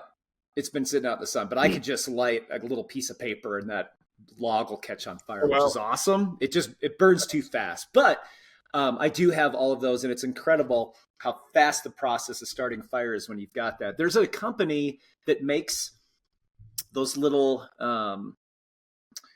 Let me see here, a fire starter. I'm gonna try to look it up so I can get the. It's black and yellow. Do you know the brand I'm talking about? They're little sorry. tiny plugs. You break them Oh, apart and pull them apart. yeah, I do. Is that the Blackbeard ones or Blackbeard? Blackbeard. That's exactly what it is. Yeah, I like those. What's your take on the Blackbeard little yeah, yellow they work. fire Like starters? most commercial fire starters work. Like the only ones I find that really suck are those like compressed wood ones you get from like Walmart. I find those aren't as good as some things can be. But like, yeah, the Blackbeard ones, like the little plugs, those things work great. I think that like for the price point, if I'm going for like a fire starter, which we should also clarify that like there's a difference between a fire starter, an accelerant, and a fire starting device. Like, for example, like a stormproof match. That is not a fire starter. That's a fire starting device. You know what I mean? And I get a lot of controversy with this. Like, when I show like the Ferrite, everyone's like, "Well, why don't you just carry a lighter?" Because I'll show like a lot of things I actually use. I've gotten the same thing, bro, on so many occasions. So, oh, just carry a lighter, and I'm like, oh no, Yeah, stop. I get it. I get it. You like like lighters. That's cool. well, I like lighters too. Like they're awesome, but They're like great. and one thing I'll They're show great. a lot of the times is, and this is probably my number one used fire starting device or fire starting like accelerant would be hand sanitizer. Because when I go to the bathroom in the woods, I like to wash my hands after, so I don't have I literally go like I don't have running water, right? And I also have to cook with these hands, so I don't know. Call me a germaphobe, but that's kind of my deal. And then you can also take hand sanitizer, which is like just ethanol. That's all it is, really. And then you just pour that on the sticks, cast a spark, and it's an instant fire every single time. So like whenever I talk about that, people are like, "Well, why don't you just carry a lighter?" Well, like, and I showed this on a video because I just got mad one day. I took like a liquid sanitizer and I put it on some like a big pile of sticks and I cast a spark on it and I sat there with a lighter, holding it on a small twig, waiting for like to see which one would catch first.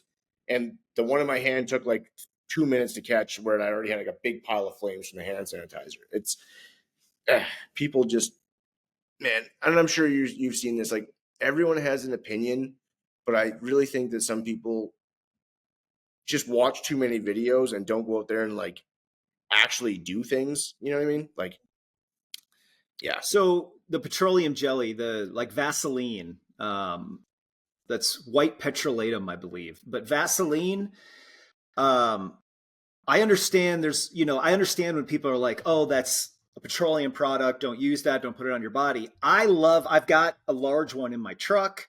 I've got it. I don't typically like to use it, but if I'm chapped or if I need to put something on my face because it's just whipping, which we get a lot of, heavy wind events. And when it's cold, it's a good protection.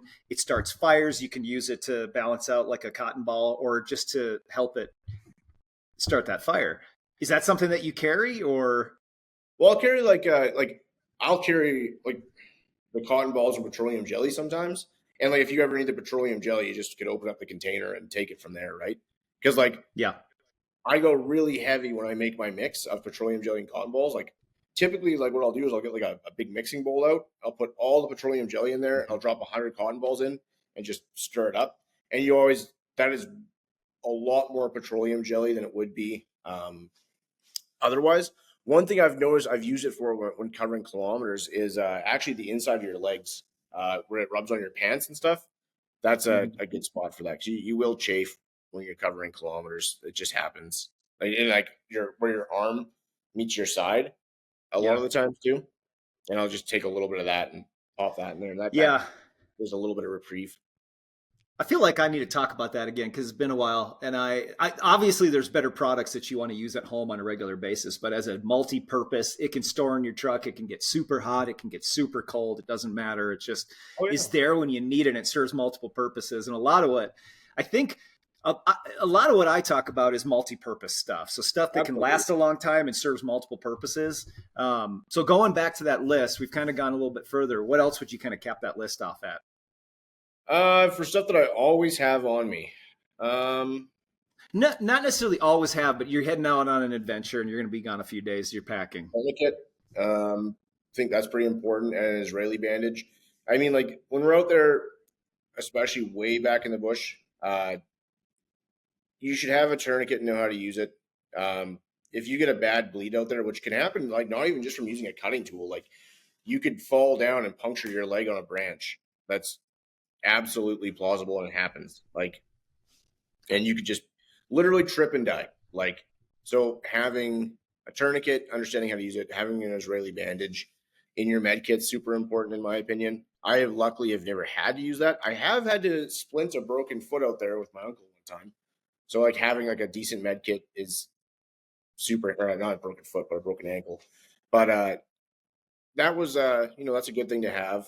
Um, Honestly, connectivity. You should have a power bank on you to recharge your phone in case you get into trouble. I mean, the real reality of of modern day life is, if you have a modern phone like an iPhone, even if you don't have connectivity, you can get a satellite call now. Like it's, and you should, that is your number one most important tool is your cell phone. Because like we're not out there trying to survive, we're out there trying to have fun. Like real survival sucks. Like it sucks. It's not fun. No one's trying to do, like, we all like to, go out there and pretend, and we get all of our fancy gear, and as we get older, like it is our toys now, right? Like this, like, I don't play with Lego anymore, but I do play with these. You know what I mean? Like they're pretty cool. And that really, if we're going to be honest, a lot of us, that's what we're doing, is we're going out there, and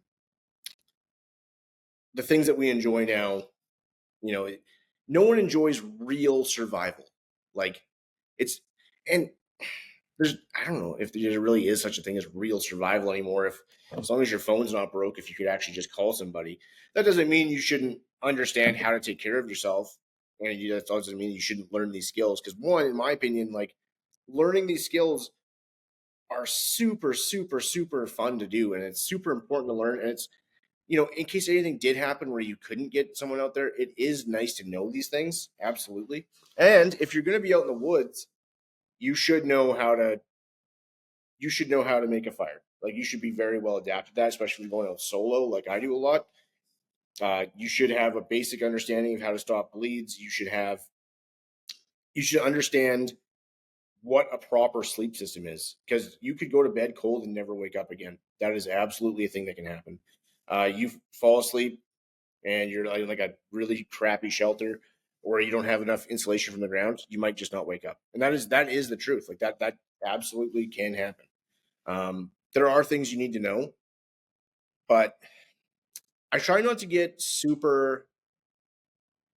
I don't know how to put it. Like I don't want to get like super. Like I don't know what the term would be. Like where you're like, we need to have like militaristic guidelines and everything's like the end of the world. You know what I mean? I try not to do that a whole lot, because like really at the end of the day, I think that anybody can do what I do out in the woods. You just got to get the time for it and like do a little bit of research and get out there and try and practice. You know what I mean? I do. What? Okay, so thinking about skills that you were talking about, what are some skills then starting fire? You kind of were going into that, but how would you classify that in order of importance? We talked Well, about not tying. fire is absolutely, like, fire cooks your food. Fire dries you out. It will keep you warm. It will keep predators at bay. It will, like, there's a, like, fire is like I would argue is like one of the most useful tools mankind has ever harvested. It is absolute. Like if you ever were lost, you could start a fire, a signal fire. If you wanted to preserve food, you could start a fire and make a smoker out of that. Like there's never ending uses for fire. Actually, most natural medicines that you can actually make in the woods require fire. Like anything that you're gonna actually need to affect real survival is gonna most of the time start with fire. So that is, in my opinion, the most important. And that's like I cover fire so much in my videos because like, and actually in the book I'm writing, like it's so far it's like 60 pages of like different fire stuff. But yeah, man, that is one of the most important. After that, I'd go water purification. That's you could die really quick without proper water and identifying water. Like the truth of the matter is like not all water that you drink in nature is just going to kill you right away or even give you a giardia. Like to anybody listening to this, don't do this. I'm not saying do this, but a lot of the times, like if I find like a stream that's coming out of the ground, I will just drink that water. It's fine. Like there's no chance that there's animals in there. There's zero chance that it's contaminated. And I've done that a lot and I've never actually had a problem. Now, again, I know that's controversial, but that's just been my experience. I mean, I also run, I'll show you actually my number one thing for water here. This is actually just an extra that I have kicking around that I'm using for a video here, but this is the new, let's try and get this guy open.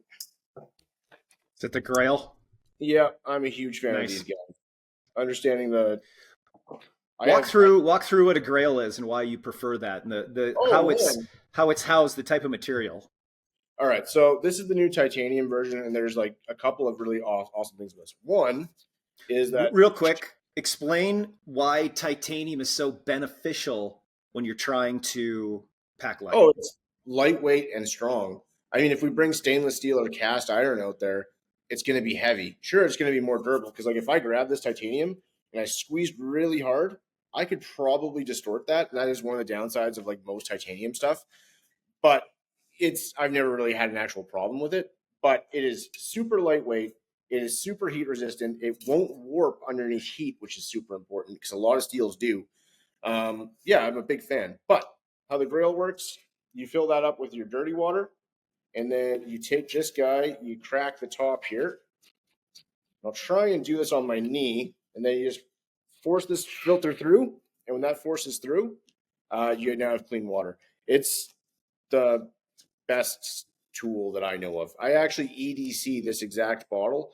I have a couple of these. One of the benefits, I guess, of working with companies, but yeah, I'm a huge fan of those guys. And one thing that's awesome about this guy actually is now having that, I no longer need to bring a cup with me. I no longer need to bring a pot to boil water for my backpacker meals, my dehydrated food. It's an all-in-one system. This is a cook kit, this is a water purification kit, and it's a water bottle and a water transport, kind of kit. So it's really kind of everything, to be honest. Now you can do that in a small scale. Do you like gravity filters as well, or do you use a gravity filter? I am inexperienced with gravity filters. I don't ever want to lie to people and say that I know something I don't. I just bought my first gravity filter for a lake trip that I want to do next year. I don't have much experience with them. To me, it's always been like kind of weird because you would scoop up the water, and maybe if you had like a river or a lake next to your camp, I could see that being used. Mm-hmm. But I don't have enough experience to have an informed decision on gravity filters. I've used a lot of different filters, but for hiking, it just seems kind of weird because you got to carry the water as it's, I don't know. It just kind of seemed like a weird system to me, so I haven't really tried it a whole lot. Sorry, but I don't want to lie. Yeah, no. I think it makes a lot of sense. What I've used it for is when I know, see here in Colorado, it's often that we're going to be walking or hiking along trails that will touch water on a regular basis. So having that allows you to kind of do more very quickly. So you're not constrained to just one. So if you have a group of people, or if you're more than just your individual self, you can do a lot more, and you can have a lot more water in a faster period of time that you can put in another container. I have a question. Like your flow rate on those, have you noticed? Like, is it pretty fast? It's almost like, so the hose, you know how small those hoses are. Yeah, absolutely. They come I out of do them. have one. I have like the Life Straw gravity filter. Yeah, the one I've got is not LifeStraw; it's a different brand. But and I've got a lot of different filters, and I've just found that one, the flow rate is as big and as fast as gravity, and the size of that hose is. So it's Oh, it's nice. it's That's incredible. pretty Yeah, legit then. Yeah, really fast, larger groups of people, or even if there's two people, or you're trying to do something that's more than just drinking out of one container. The one container thing, though, for ease of use, that Grail system, or a simple Berkey, they've got the handheld, which is not, it's more chintzy. It's a good product, but it's not as durable as that Grail, and it's probably not going to last as long. But there is a benefit to that, because you can quickly throw the filter on inside of the bottle. You put that down, there's a little hose in it. It sits at the bottom of the bottle. It's just a cheapo plastic or rubber style, BPA free, but you can close it up and then you can squeeze it and get the flow rate a little bit faster, but it purifies as you're drinking. Whereas the Grail, you're pushing it down, it filters, it goes in, and then the gravity is kind of pushing it down, and that you have it in real time in a container that you can use. You could pair this up with like a hydro flask. You know what I mean? Like a Yeah, glass water bag. exactly. But like as far as like you talk about having one item that does multiple things. I Yep. mean, if I have this, I don't need to bring a pot, like I said, right? Because like a lot of the times, what we're doing in the backcountry is we're just getting dehydrated food to cook on, Yep. or cook to eat. Sorry. So like, if I don't need to bring a pot now, I don't need to bring a coffee cup. I don't need to bring all these things. Like, this just does everything. I mean, it is my favorite system currently. It's For pretty good. sure. I'd have to agree with it. And for anybody that's listening that hasn't had this experience, when you're doing the freeze dried meals in a Mylar bag, those are going to last a long time. But Yep. secondly, you just pour in the water content, you seal it up, unlike an MRE where you've got a heating element and there's a package. Yeah. But with that, the process is pouring a little bit of water, letting it soak for a while, stirring it a few times, and then you've got this hot meal that sometimes is absolutely incredible. Like, I know there's a lot of nastiness out there, but when you dial it in, bro. there's okay. Sorry, Go through that. Go through recommendations of what you found as your favorite foods. Peak Refuel and Ready Wise. I'd go Peak Refuel here, and then the Ready Wise mac and cheese somewhere down here with the chili in it. But like Peak Refuels, man, those things are freaking like actually good. Like, okay, I remember once I was at home and I looked at the fridge like, I'm kind of hungry and I'm out of groceries, and I literally like, man, I'm just gonna have one of these. And like the they have so many different flavors, especially like the breakfast one with like the eggs, which somehow they figure out how to make eggs rehydrate really well, and like the potatoes in the breakfast skillet. Man, that thing is so good. Like, and it's a lot of calories. One thing that people don't realize is like when you have one of those, they're designed like they're actually 2 servings, which I don't know a single person in the world who's ever had. But like, I'm gonna save half this backpacker meal for later. But yeah, man, they're deadly, man. They're awesome. I'm a huge fan. And like they will give you all the energy you need for a big caloric expenditure for a day of hiking. And for everyone that's listening, if you are not aware, you've got calories per gram. And so with protein, you've got 4 calories per gram. With carbohydrates, you've got 4 calories per gram. And with fat, you have 9 calories per gram. So foods that are loaded with fat have a higher caloric. So you can have less bulk and you'll get more of a high caloric intake because that meal might be higher in fat. Now, that depends on your energy levels and what you're carrying, and yeah, I guess go ahead. No, I was just parroting what you're saying. And like, people are going to hear fat and they're going to think, well, it can't be good for you. But like, your body does need fat, like for energy. Like, it absolutely uses fat as a resource. So it's super important to have out there. Well, there's many times that I've forced myself to do this, and that was when I was on a ketogenic diet. I would fast for multiple days. I would do 3 to 5 days where I didn't eat anything. I would drink and I would consume electrolytes or salts. But through that process, what's really interesting, and this is a survival tactic, you have to understand when your body is not getting the amount of carbohydrates that it needs, it will eventually start taking the fat stores that are on your body, and your liver is going to produce ketones, and that ketone is going to give your energy to your mind, and it's also going to give you physical energy. You're not going to be explosive, but you're going to have energy. So if you ever watch any of those shows where people are getting thinner and thinner, that fat is becoming energy and ketones in the system.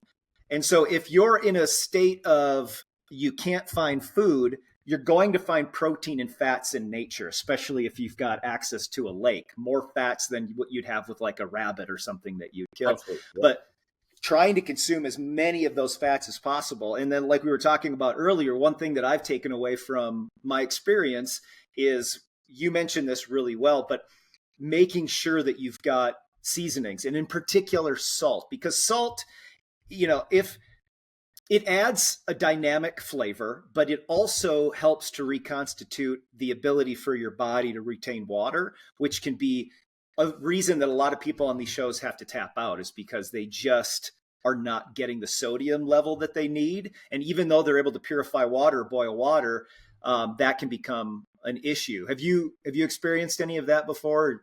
What's your... Not really. I'll be honest. Like I actually go pretty prepared with like electrolytes and stuff a lot of times.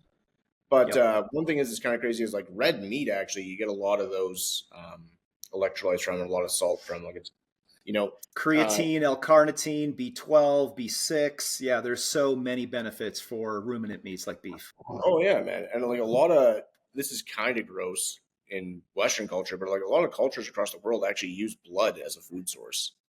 Like they will drink blood, and like there's a lot of minerals in blood. I don't know how safe and healthy that is. I have no experience with that at all, and I am not coming out here to saying to do it. But a lot of survival books I've read have suggested to do that. I don't know if I could physically, even in a death's door, do that, because that sounds disgusting. But yeah, it's that's another way of getting minerals, I guess, in you. And a lot of cultures across the world do it.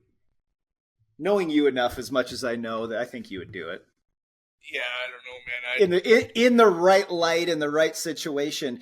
The same thing is true with organs. I mean, organs provide such a boost when you are consuming that. So I think one of the big takeaways, hopefully, that if you're listening to this, that you're getting is, if you're going on any of these adventures, there's small things that make a massive difference. So take the example or the advice of people that have done it before, and incorporate a bag of salt or some type of vial of salt or the electrolytes or something that you can manage, especially if things get difficult, that you're prepared past the date that you actually brought food for. Are you there? Yeah. Can you hear me? Oh, yeah. There you go. Yeah, you cut out for 1 second there. It's all good, though. We're good. Oh, no. Okay. I guess I won't restate that. We'll try to figure that out. Can you? Am I coming through now? Is it fine? Yeah, you're there. Yeah, we're good.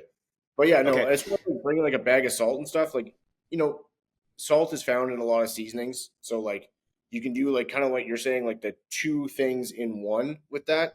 If you bring seasonings or electrolytes, which you absolutely need salt. Like it's a building block. Like if you do not get enough salt content, you will literally die. Like that's just how it works. But bringing electrolytes, which obviously has like salt or sugar in it, I think it's actually a mixture of both, but I'm no rocket doctor, and bringing seasonings with you is absolutely going to help get you through.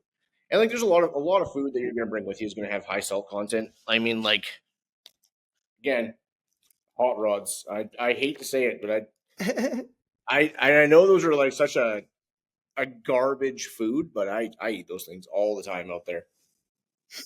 I think you're a rocket doctor. Thanks, man. So thinking about all these things that we've talked about so far, I kind of want to get in your head a little bit. If you've got opinions or advice, everybody that gets older, as we get older, we kind of realize that there's certain things that benefit our bodies to get us into the state to enjoy these activities better, because there's nothing worse than doing an activity that you normally love, but your body just doesn't want to keep up. So are there supplements? Are there protocols? Are there things that you do when you're preparing to get out into the backcountry? Or are you just going? Like, what advice would you give? What are maybe even things that you haven't yet incorporated, but you know would be valuable? Man, I am like I am. Are you there? You keep cutting out. Hello? Yeah, All I can right, hear there you you. go. Okay, we're good. Sorry, just it cut out there for a second. I apologize. But as far as it goes, man, I am the worst guy in the world to give like health advice to. But I will say this, like, cause like, man, I have lower back pain, knee pain, elbow pain, and I just tough guy through it, I guess, which is not good. Like, I know that's not good. That's not the answer we want to give to people. I will say this: I have started dieting a bit because I got some big trips planned this year, and I realize like right now that, well, like you're saying, man, I'm getting older, and I don't think I physically right now could do the trips that I have planned for this year. Just being honest, like I want to go about 40 kilometers back into the bush and set up for about a month and a half in April. Um, yeah, and I don't, you know, and again, that's what I was talking about earlier, but like trying to figure out like what that looks like carrying the food versus expending the calories from just carrying that food to be out there. But but yeah, no man, like as far as like the health thing goes, I mean just trying to take care of your body, I guess. Like I really don't think I'm the guy to give advice on that because Okay. everything that I've ever done in my life has been counterintuitive to being good to my body. I mean like sleeping on bad mats, like sleeping pads aren't comfortable. Hiking and bushwhacking is hard on the body.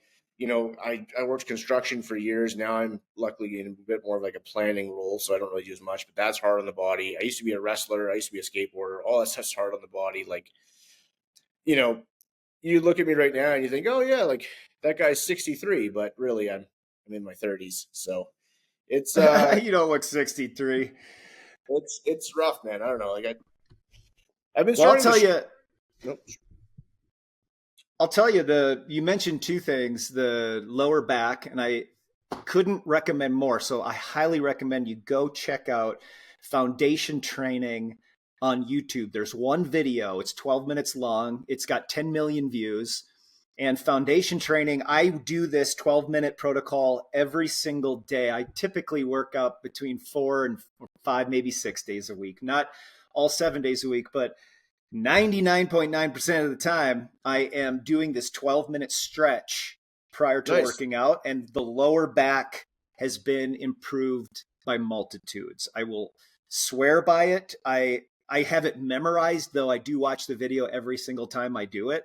And if you go read the comments on this YouTube video, you'll see people where it has dynamically changed their outlook on life. I mean, back pain is such a damaging Oh man. aspect to enjoying life.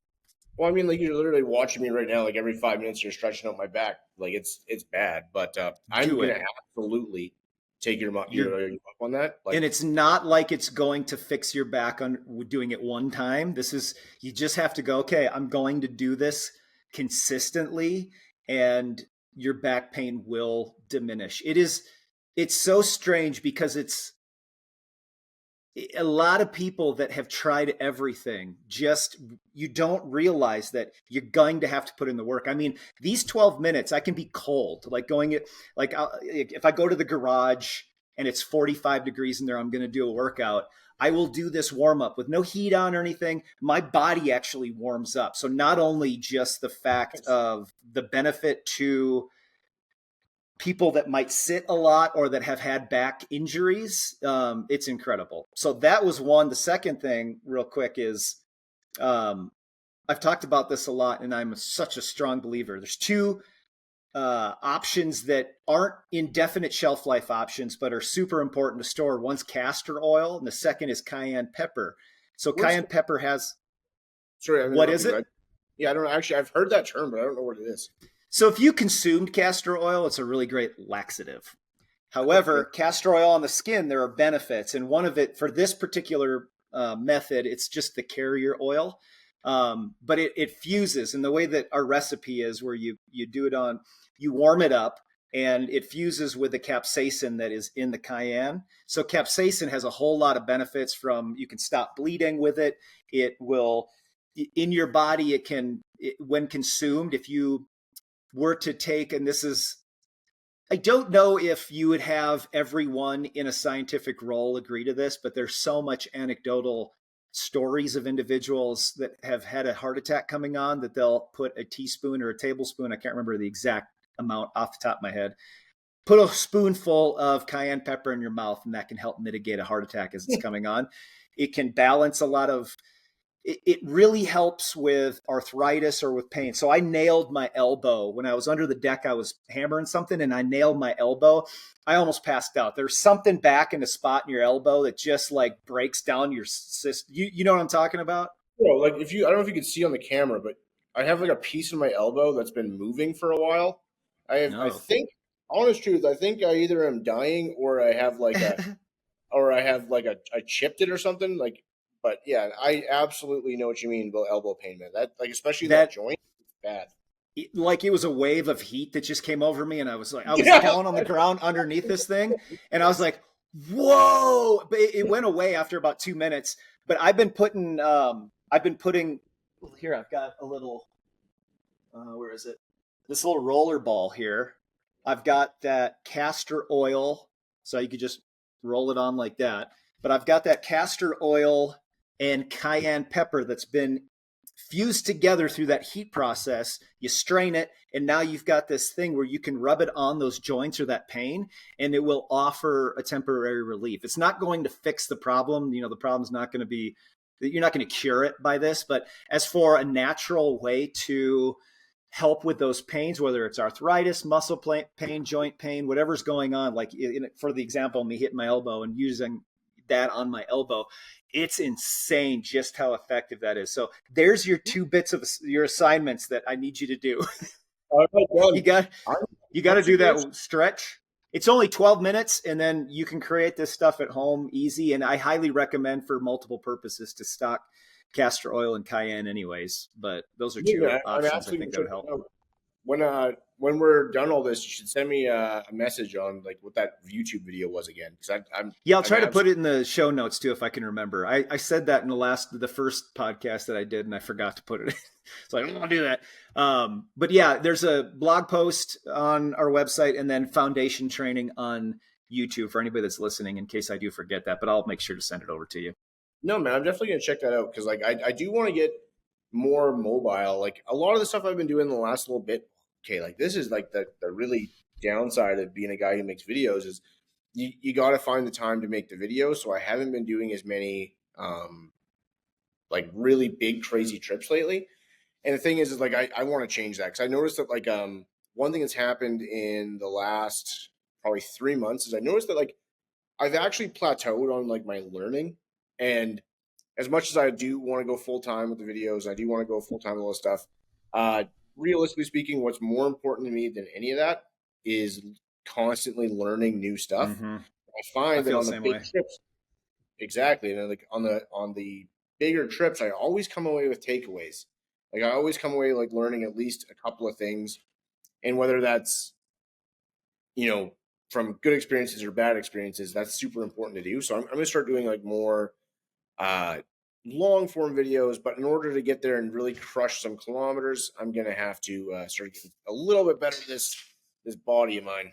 So now that's awesome. And I think if you're listening to this and you're like, yeah, I've taken away some things that I can utilize on hikes. I've taken away some backcountry concepts.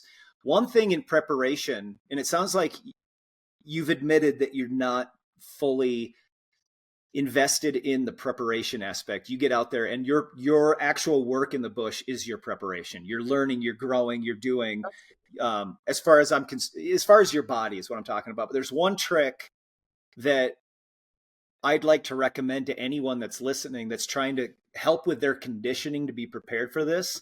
And that is Tabata squats. Do you know what Tabata is? Like the cross-legged squat or like the one where you Tabata's timing. So Okay. You can do any type of workout Tabata. So Tabata is 20 seconds of effort, all out effort. Okay. So on an Airdyne bike, this is actually one of the most powerful workouts, is on an Airdyne bike. That's the bike where your hands are going with your feet like this.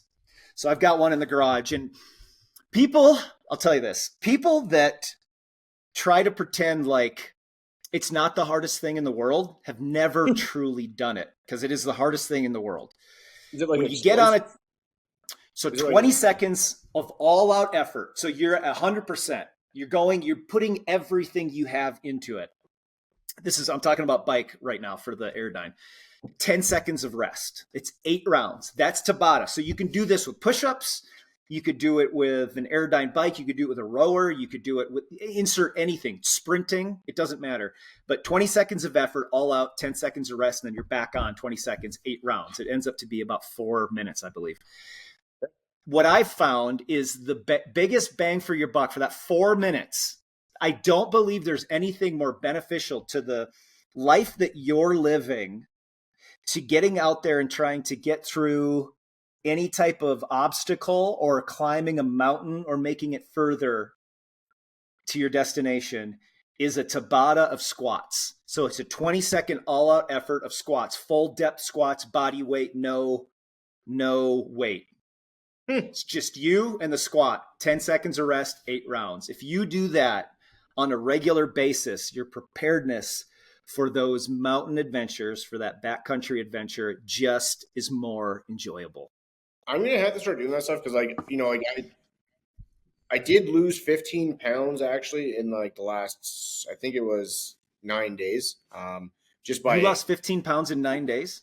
Yeah, extreme. And anybody that's calling my bluff there, I'm gonna tag my boss in the comments down here, because literally we got on the scale together at the same time, and at the end of the week, it was end of my work week. Yeah, I lost 15 pounds, and that was extreme caloric deficit. Unfortunately, Yeah. it was not great. I went with.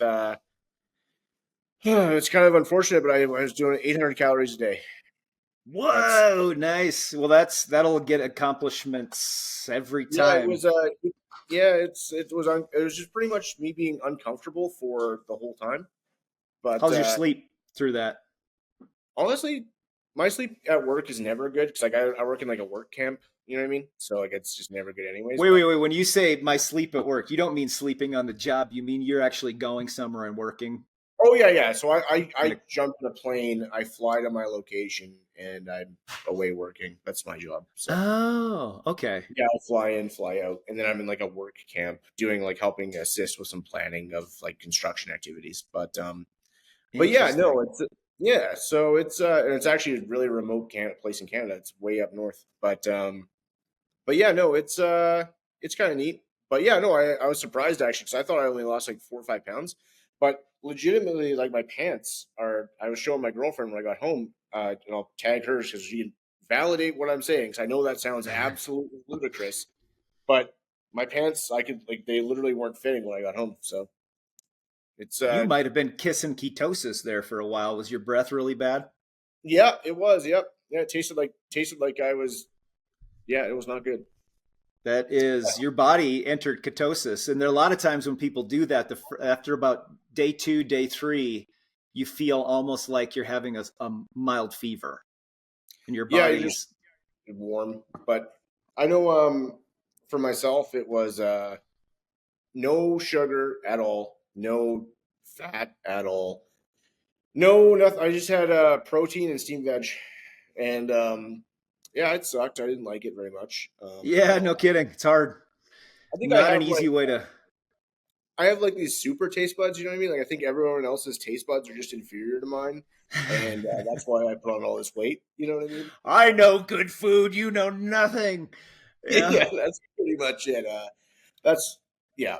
But I honest truth, like I needed to lose the weight, and I'm gonna try and drop down to like 175. I'm coming from a place of like last week I was 205 pounds. I'm 191 right now, so it's actually 14 pounds I lost. But yeah, I want to lose some weight because I want to be a little bit more. Like I've had such tremendous opportunity in this last year. Like I teach at a university occasionally for like outdoor skills, and I got a book deal. I work with Wild TV. I have thousands of people that tune in every week, and like the amount of things I could do and get more opportunity if I go out and do crazier things and like show that to people, I think is absolutely worth just finally tuning in this body. You know what I mean? My man. And you know, it's that short term or relatively short term, but it's also you got to be thinking in the long term because you know, if you're in your 30s now, it's not like your metabolism's going to speed up and your testosterone's going to grow in your 40s. Yeah, no, I'm 44 and there's so many things that I have incorporated over the last 15, 20 years and that I keep adding on to just because I want a quality of life. And I don't care about the current pleasures as much as I think some actress once said, it's feeling good or fitting into a dress tastes better than any food, or I don't remember exactly what she yeah, said, but you nothing could, the skin feels. Yeah, I hear yeah, that's probably exactly what it was. I think I've never heard the direct quote. I've just heard people reference it, but it's thinking about that. But for us, activity, being able to enjoy hunting at an extreme level, it's really hard when you're going into these areas where you're getting 5 miles in rough terrain, meaning you're climbing over down trees and your elevation gain is thousands of feet. It sucks if you're not at the level where you need to be. It's it such a just sucks. hard mental play. It sucks in general. Like, but that's type 2 fun, right? Like the best trips I've ever had in my life, like the ones that I tell stories like that one where I almost died. Yeah. That is one of my favorite stories and one of my favorite trips because that spawned this entire thing. Like, if that didn't happen that day, I would, none of this would have ever happened. And like, man, I'm doing great. Like, I'm getting tons of opportunities, and like, I'm probably gonna be quitting my job this year, full time for Nice. video stuff. Like, it's crazy how putting yourself in a situation where you're going to face adversity can just this chain reaction in your life. And like also with the type 2 fun, man, is like, do you really want to tell, like, is anybody interested in the story of like, hey, I went camping, I was completely safe the entire time, nothing scary happened, and then I went home. And like that story sucks. But like, and a lot of the times, I'll be honest, that is how my trips go. But like, man, I've had like absolutely gnarly trips in the woods before where it's like, you know, stories I'll remember for the rest of my life. You know what I mean? Like getting chased out of the woods by a moose, or my girlfriend's actually over there. She can come over and tell you about the time that we looked over and there's a bear 5 feet away in a super aggressive position, getting ready to come at us, and like we're like, oh my god, and it had got between me and my rifle that was leaning on a tree, and like we just had to kind of like figure that situation out. I mean, like those are awesome stories. That's type 2 fun because in the moment that sucks. You're like not enjoying that at all. But going out and having those experiences is the foundation of going to the woods. Like that's what it is. Like that's it. Yeah. Yeah. And I think there are a lot of people that fear doesn't let them get to those adventures. Yeah, and I mean you got to get over it. I mean, like honest truth, like the first few nights you go out camping in real backcountry, like I don't go to campgrounds. I don't even actually like going to national parks. If I'm going to be honest, I I like don't going where either. I like going where the people aren't. Like, and if that means there's no Right. trail and I've got to make my own trail, so be it. But going out and having those adventures, man, like, yeah, you're gonna be scared a little bit at first. And I'll be honest, like I've had nights, even now, if you hear wolves that are super close to your camp, which fun fact, I've been surrounded by wolves twice now, like that is not fun. That is zero fun. That's like, especially when you're solo, like that shit sucks. But like when you go out there the first couple nights, you're gonna be a little scared, but 99.99% of the time, nothing happens. You know what I mean? The hardest thing, as far as animals, anyways, like you will face hard terrain if you're getting out there. You will face inclement weather. You will struggle at times to start fires. You will be dehydrated. You will be hungry. You will be dirty. You will be all of these things that are super hard to deal with that you do not deal with in your regular life. But when you get home, you're going to be happy. When you're going to get home, you're going to sit in your bed, and it's going to be the best thing you've ever experienced in your life. When you're on your way home and you stop in for a cheeseburger, it is going to taste better than it ever has. You're not going to take anything for granted, and it is some of the most rewarding stuff you can do is take yourself out of this situation and put yourself in a harder situation, and everything in your life will be better if you do that. That's just my opinion anyways. I couldn't agree more. I think of so many people that don't put themselves into situations where they have to taste the bitter. They never truly appreciate the sweet. Oh, it's true, You've man. Like, absolutely. Like, man, especially like when you first start and you don't have all the Gucci gear that I have. And I'll be honest, the one advantage that I have over everybody else, I have all of the equipment that you could want. Like, if we went into a nuclear holocaust right now, besides the radiation, I guess I'm pretty set for, like, I go camping in minus 56. Like, I have all the toys. But when you first start, you don't have the greatest gear because it is expensive. That's, the downside is good gear costs money. And yeah, it's gonna suck. I remember, like, man, there's this one time I went out and I had just bought like my very first sleeping pad because the first few times I went out in the winter I didn't have one, and that was stupid. Um, Literally would just take I'd sleep on top of my backpack to give me elevation and loft from the ground with like all my stuff in it. Super uncomfortable, sucked the whole time, horrible. But I remember I just bought this like Climate V2 sleeping pad, and yeah, that's a great pad in the summer because like it has an R value of like 1.2 or 1.3, and I brought it out in the winter. I'm like, well, it's better than what I have right now. Yeah, it absolutely was not. I woke up in the middle of the night and I couldn't actually move my feet or my legs, so I had to like pick my leg up to try and force the blood flow back into my body. I'm like, I'm pretty sure this is a medical emergency I'm having right now. But I'm also super tired and lazy, so I guess we're just gonna see what happens. Hopefully, I don't die. Like, it's just, it's just stuff like that, man. Like, you go out and you have these adventures, and like, obviously, don't do that. Like, do your research and buy appropriate gear. Don't do what I did and just be like, well, this sleeping pad's only $30, so I'm good to go. Like, no, there's a lot of cool stuff you can do out there, man. It's a lot of adventures that are just fun. Like, it's not fun when you're in it. It's not fun freezing. It's not fun being cold. It's not fun being wet. It's not fun being hungry. But when you're telling these stories and looking back at them, you're going to be absolutely thankful you did them.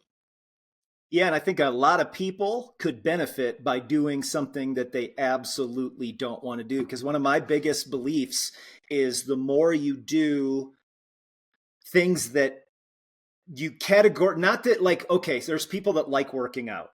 That's cool, but they're like, oh, it's hard. I'm not talking about that. I'm talking about something that you definitively do not want to do. The more that you do things that you do not want to do or that put you into an uncomfortable state, the more likely you are to develop willpower that's going to help you on that moment that you need true willpower.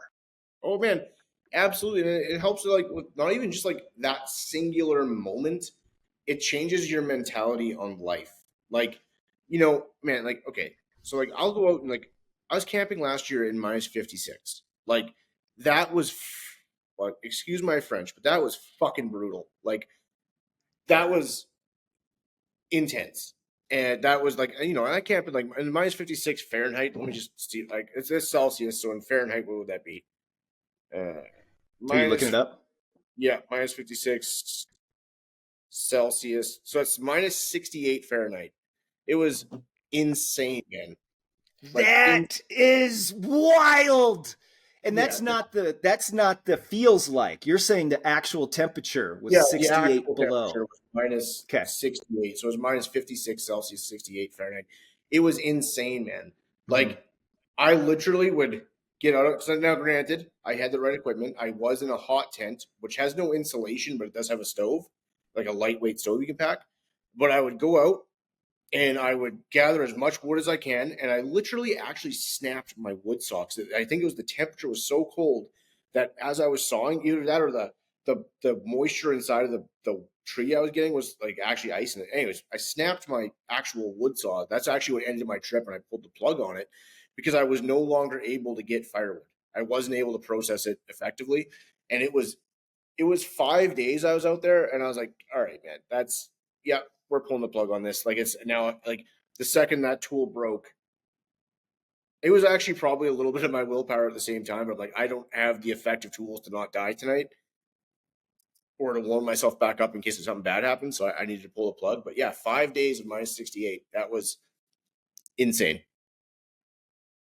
What type of advice would you give people that haven't had the experience doing all of this? And we'll kind of close on this, but give us your outlook, your advice, your recommendations on how to even just get started with understanding bushcraft. Because I'll say this, bushcraft to me is, it should be at the core. The teachings that bushcraft offers should be at the core of general preparedness. So you and I talk about different things, generally speaking. I don't go and discuss the bushcraft angles. However, everything that you touch on, I will have touched on at some point. The difference is I talk about baking soda and vinegar and things to have on hand in case you lose your job or the world's about to end, you know, just a gambit of all the different things that you do. But how does someone get started in bushcraft, and what advice do you have? Honest truth, spend more money on books than you spend on gear when you first start. Knowledge, Morris Kohansky had a quote that said, the more you know, the less you carry. And that is one of the most that's good. That was one of the most important things that you could ever do.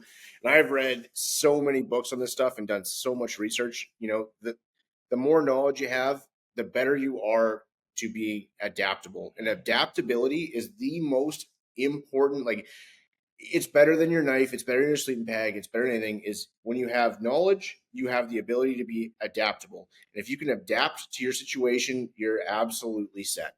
Now, as far as getting into it goes, start off with overnighters. You know what I mean? Go out, pull up some like local free use land, get your basic gear.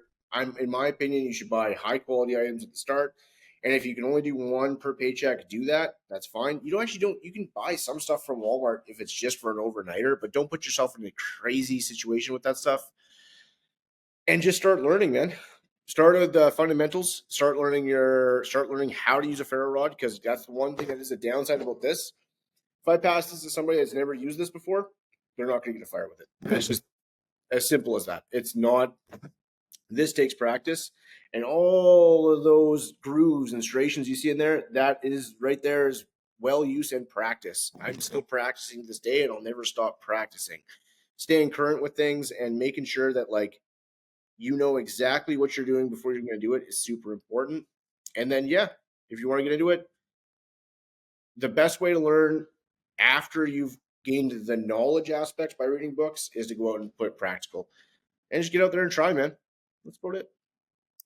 That's great. And that makes me think about things like you're saying, practice with the ferro rod. I think also dry firing with a weapon. You know, in the US, obviously, it's a little bit different because we don't have the same Orwellian government that you have and the restrictions that seem to be just plaguing you. Check this out. Just 1 second. You're going to like this. 1 second.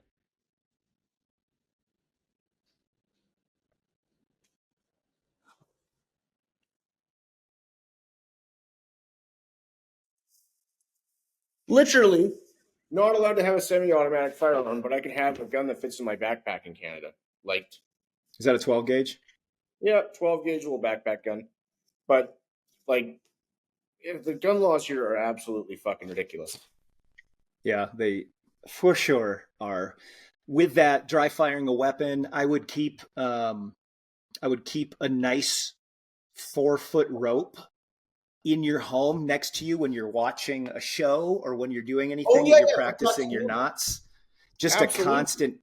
a constant reminder of, I will be able to practice. When I'm watching my show, I do exactly that. That's actually such great advice. What type of do you like synthetic? What type of rope would you recommend somebody to have in their pack? Like a polyester kind of thing. Okay. Polyester rope has less stretch. Paracord's pretty good. Mil-spec, I used to be a big fan of, but I was talking to DJ from the Bear Essentials, and he kind of gave me a little bit of an education on that. I'm not going to lie. I was all gung-ho for mil-spec, so I was like, you know what? It's appropriately rated.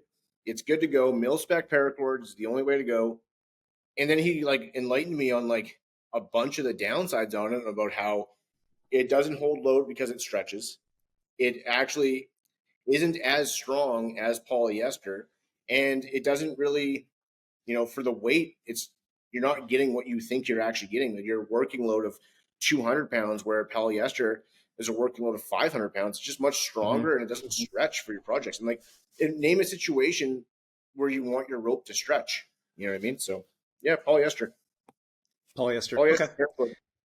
Yeah, I think, like you were saying, I think for anybody that's listening that really wants to make sure that they're better prepared, generally speaking, is a continuation of the feel in your hands so that your mind and your hands can work in conjunction with each other and remember almost, I don't necessarily like to use the word or the words muscle memory together, because I think there's so many meanings to that, but anything that you can be doing to be getting used to those things, I think, like you said, is going to be beneficial. It's going to help you. And then when you're out there, there's been many times, and I'm not too proud to admit, there's been many times, as good as I am at the knots that I know, I've been in situations where I can't remember which knot or how to tie a specific knot for some specific thing I'm trying to accomplish. And it's always a moment of, you need to practice more, you dummy. You teach people this. And now that one knot, that one thing that would have worked well to insert whatever thing, oh, I can't remember how to do that. And that is such a demoralizing situation, but it's a time to go, oh, okay, I know I need to practice that. Well, I mean, like there's like three things you'll need knots for, right? So you'll need an anchor knot, which is any knot that, I like the bowline, right? But you'll have anything that you can create a loop with, right? That's super important. You need to be able to tie around tightly to circular objects like trees. So like being able to do a clove hitch is super important. And then, understanding how to tension, which is like a trucker's hitch. But like even the trucker's hitch, the finer tune one, you can accomplish 100% of the steps in a trucker's hitch just by understanding how to do a slip knot. You know what I mean? Like, yep. You can slip knot, wrap that around a tree. Once that goes around the tree, you can pull your line through, and there's your anchor point. Your second point, when you go to actually apply the tension, you can put a slip knot in the middle of your line, midline slip knot, and pull and use that to tension it. And then you can actually anchor it to the other tree at the other side, again, with that same knot. So it's, understanding the characteristics of knots, I think, is more important than understanding knots. You're right. Yeah. Good call. That's you don't need to remember step by step unless it's like, you're rock climbing. But I think that you need to understand loop, tension, and securement. And then once you understand those principles, you can, I can learn a new knot in about 2 minutes, but I have the understanding of how rope works and how like the knots work. That's much more valuable than understanding step by step on how to learn knots. Great advice. Great advice. Where can people find you? Real quick, before you tell people where they can find you, tell us about the book situation. Oh, yeah. That's interesting. I got contracted out by Salt Springs Press, and I am writing a introduction to the woods. That'll be out July this year, and 2025. Pardon me? Yeah, 2025. Okay. Yeah. There'll be more on that. Don't really have a title. It's a working title right now, which they suggested something that I desperately want to change because it sounds so not me. But we'll figure that out. As far as finding me, you can just, if you Google Marshall Bushcraft, you can find me on YouTube, Instagram, TikTok, Facebook, all the places, man. Love it. Thank you for your time. You're amazing. And the life that you're living right now, I think a lot of people are probably fairly jealous about. So congratulations on developing the ability to get up there into that bush, like you call it, and just enjoy nature, because we need more nature. All of us need more real world nature, not this artificial life that most people live. You're living it. It's amazing. Hey, man, thanks a lot for having me on. That was a great conversation, man. We should plan something together one of these days. Get you up in Canada. Kevin Estella's coming out in April. You should join us for a hunt. I would love that. Okay, we'll talk. Thanks, everybody. All right, man. Catch you guys later. All right, goodbye.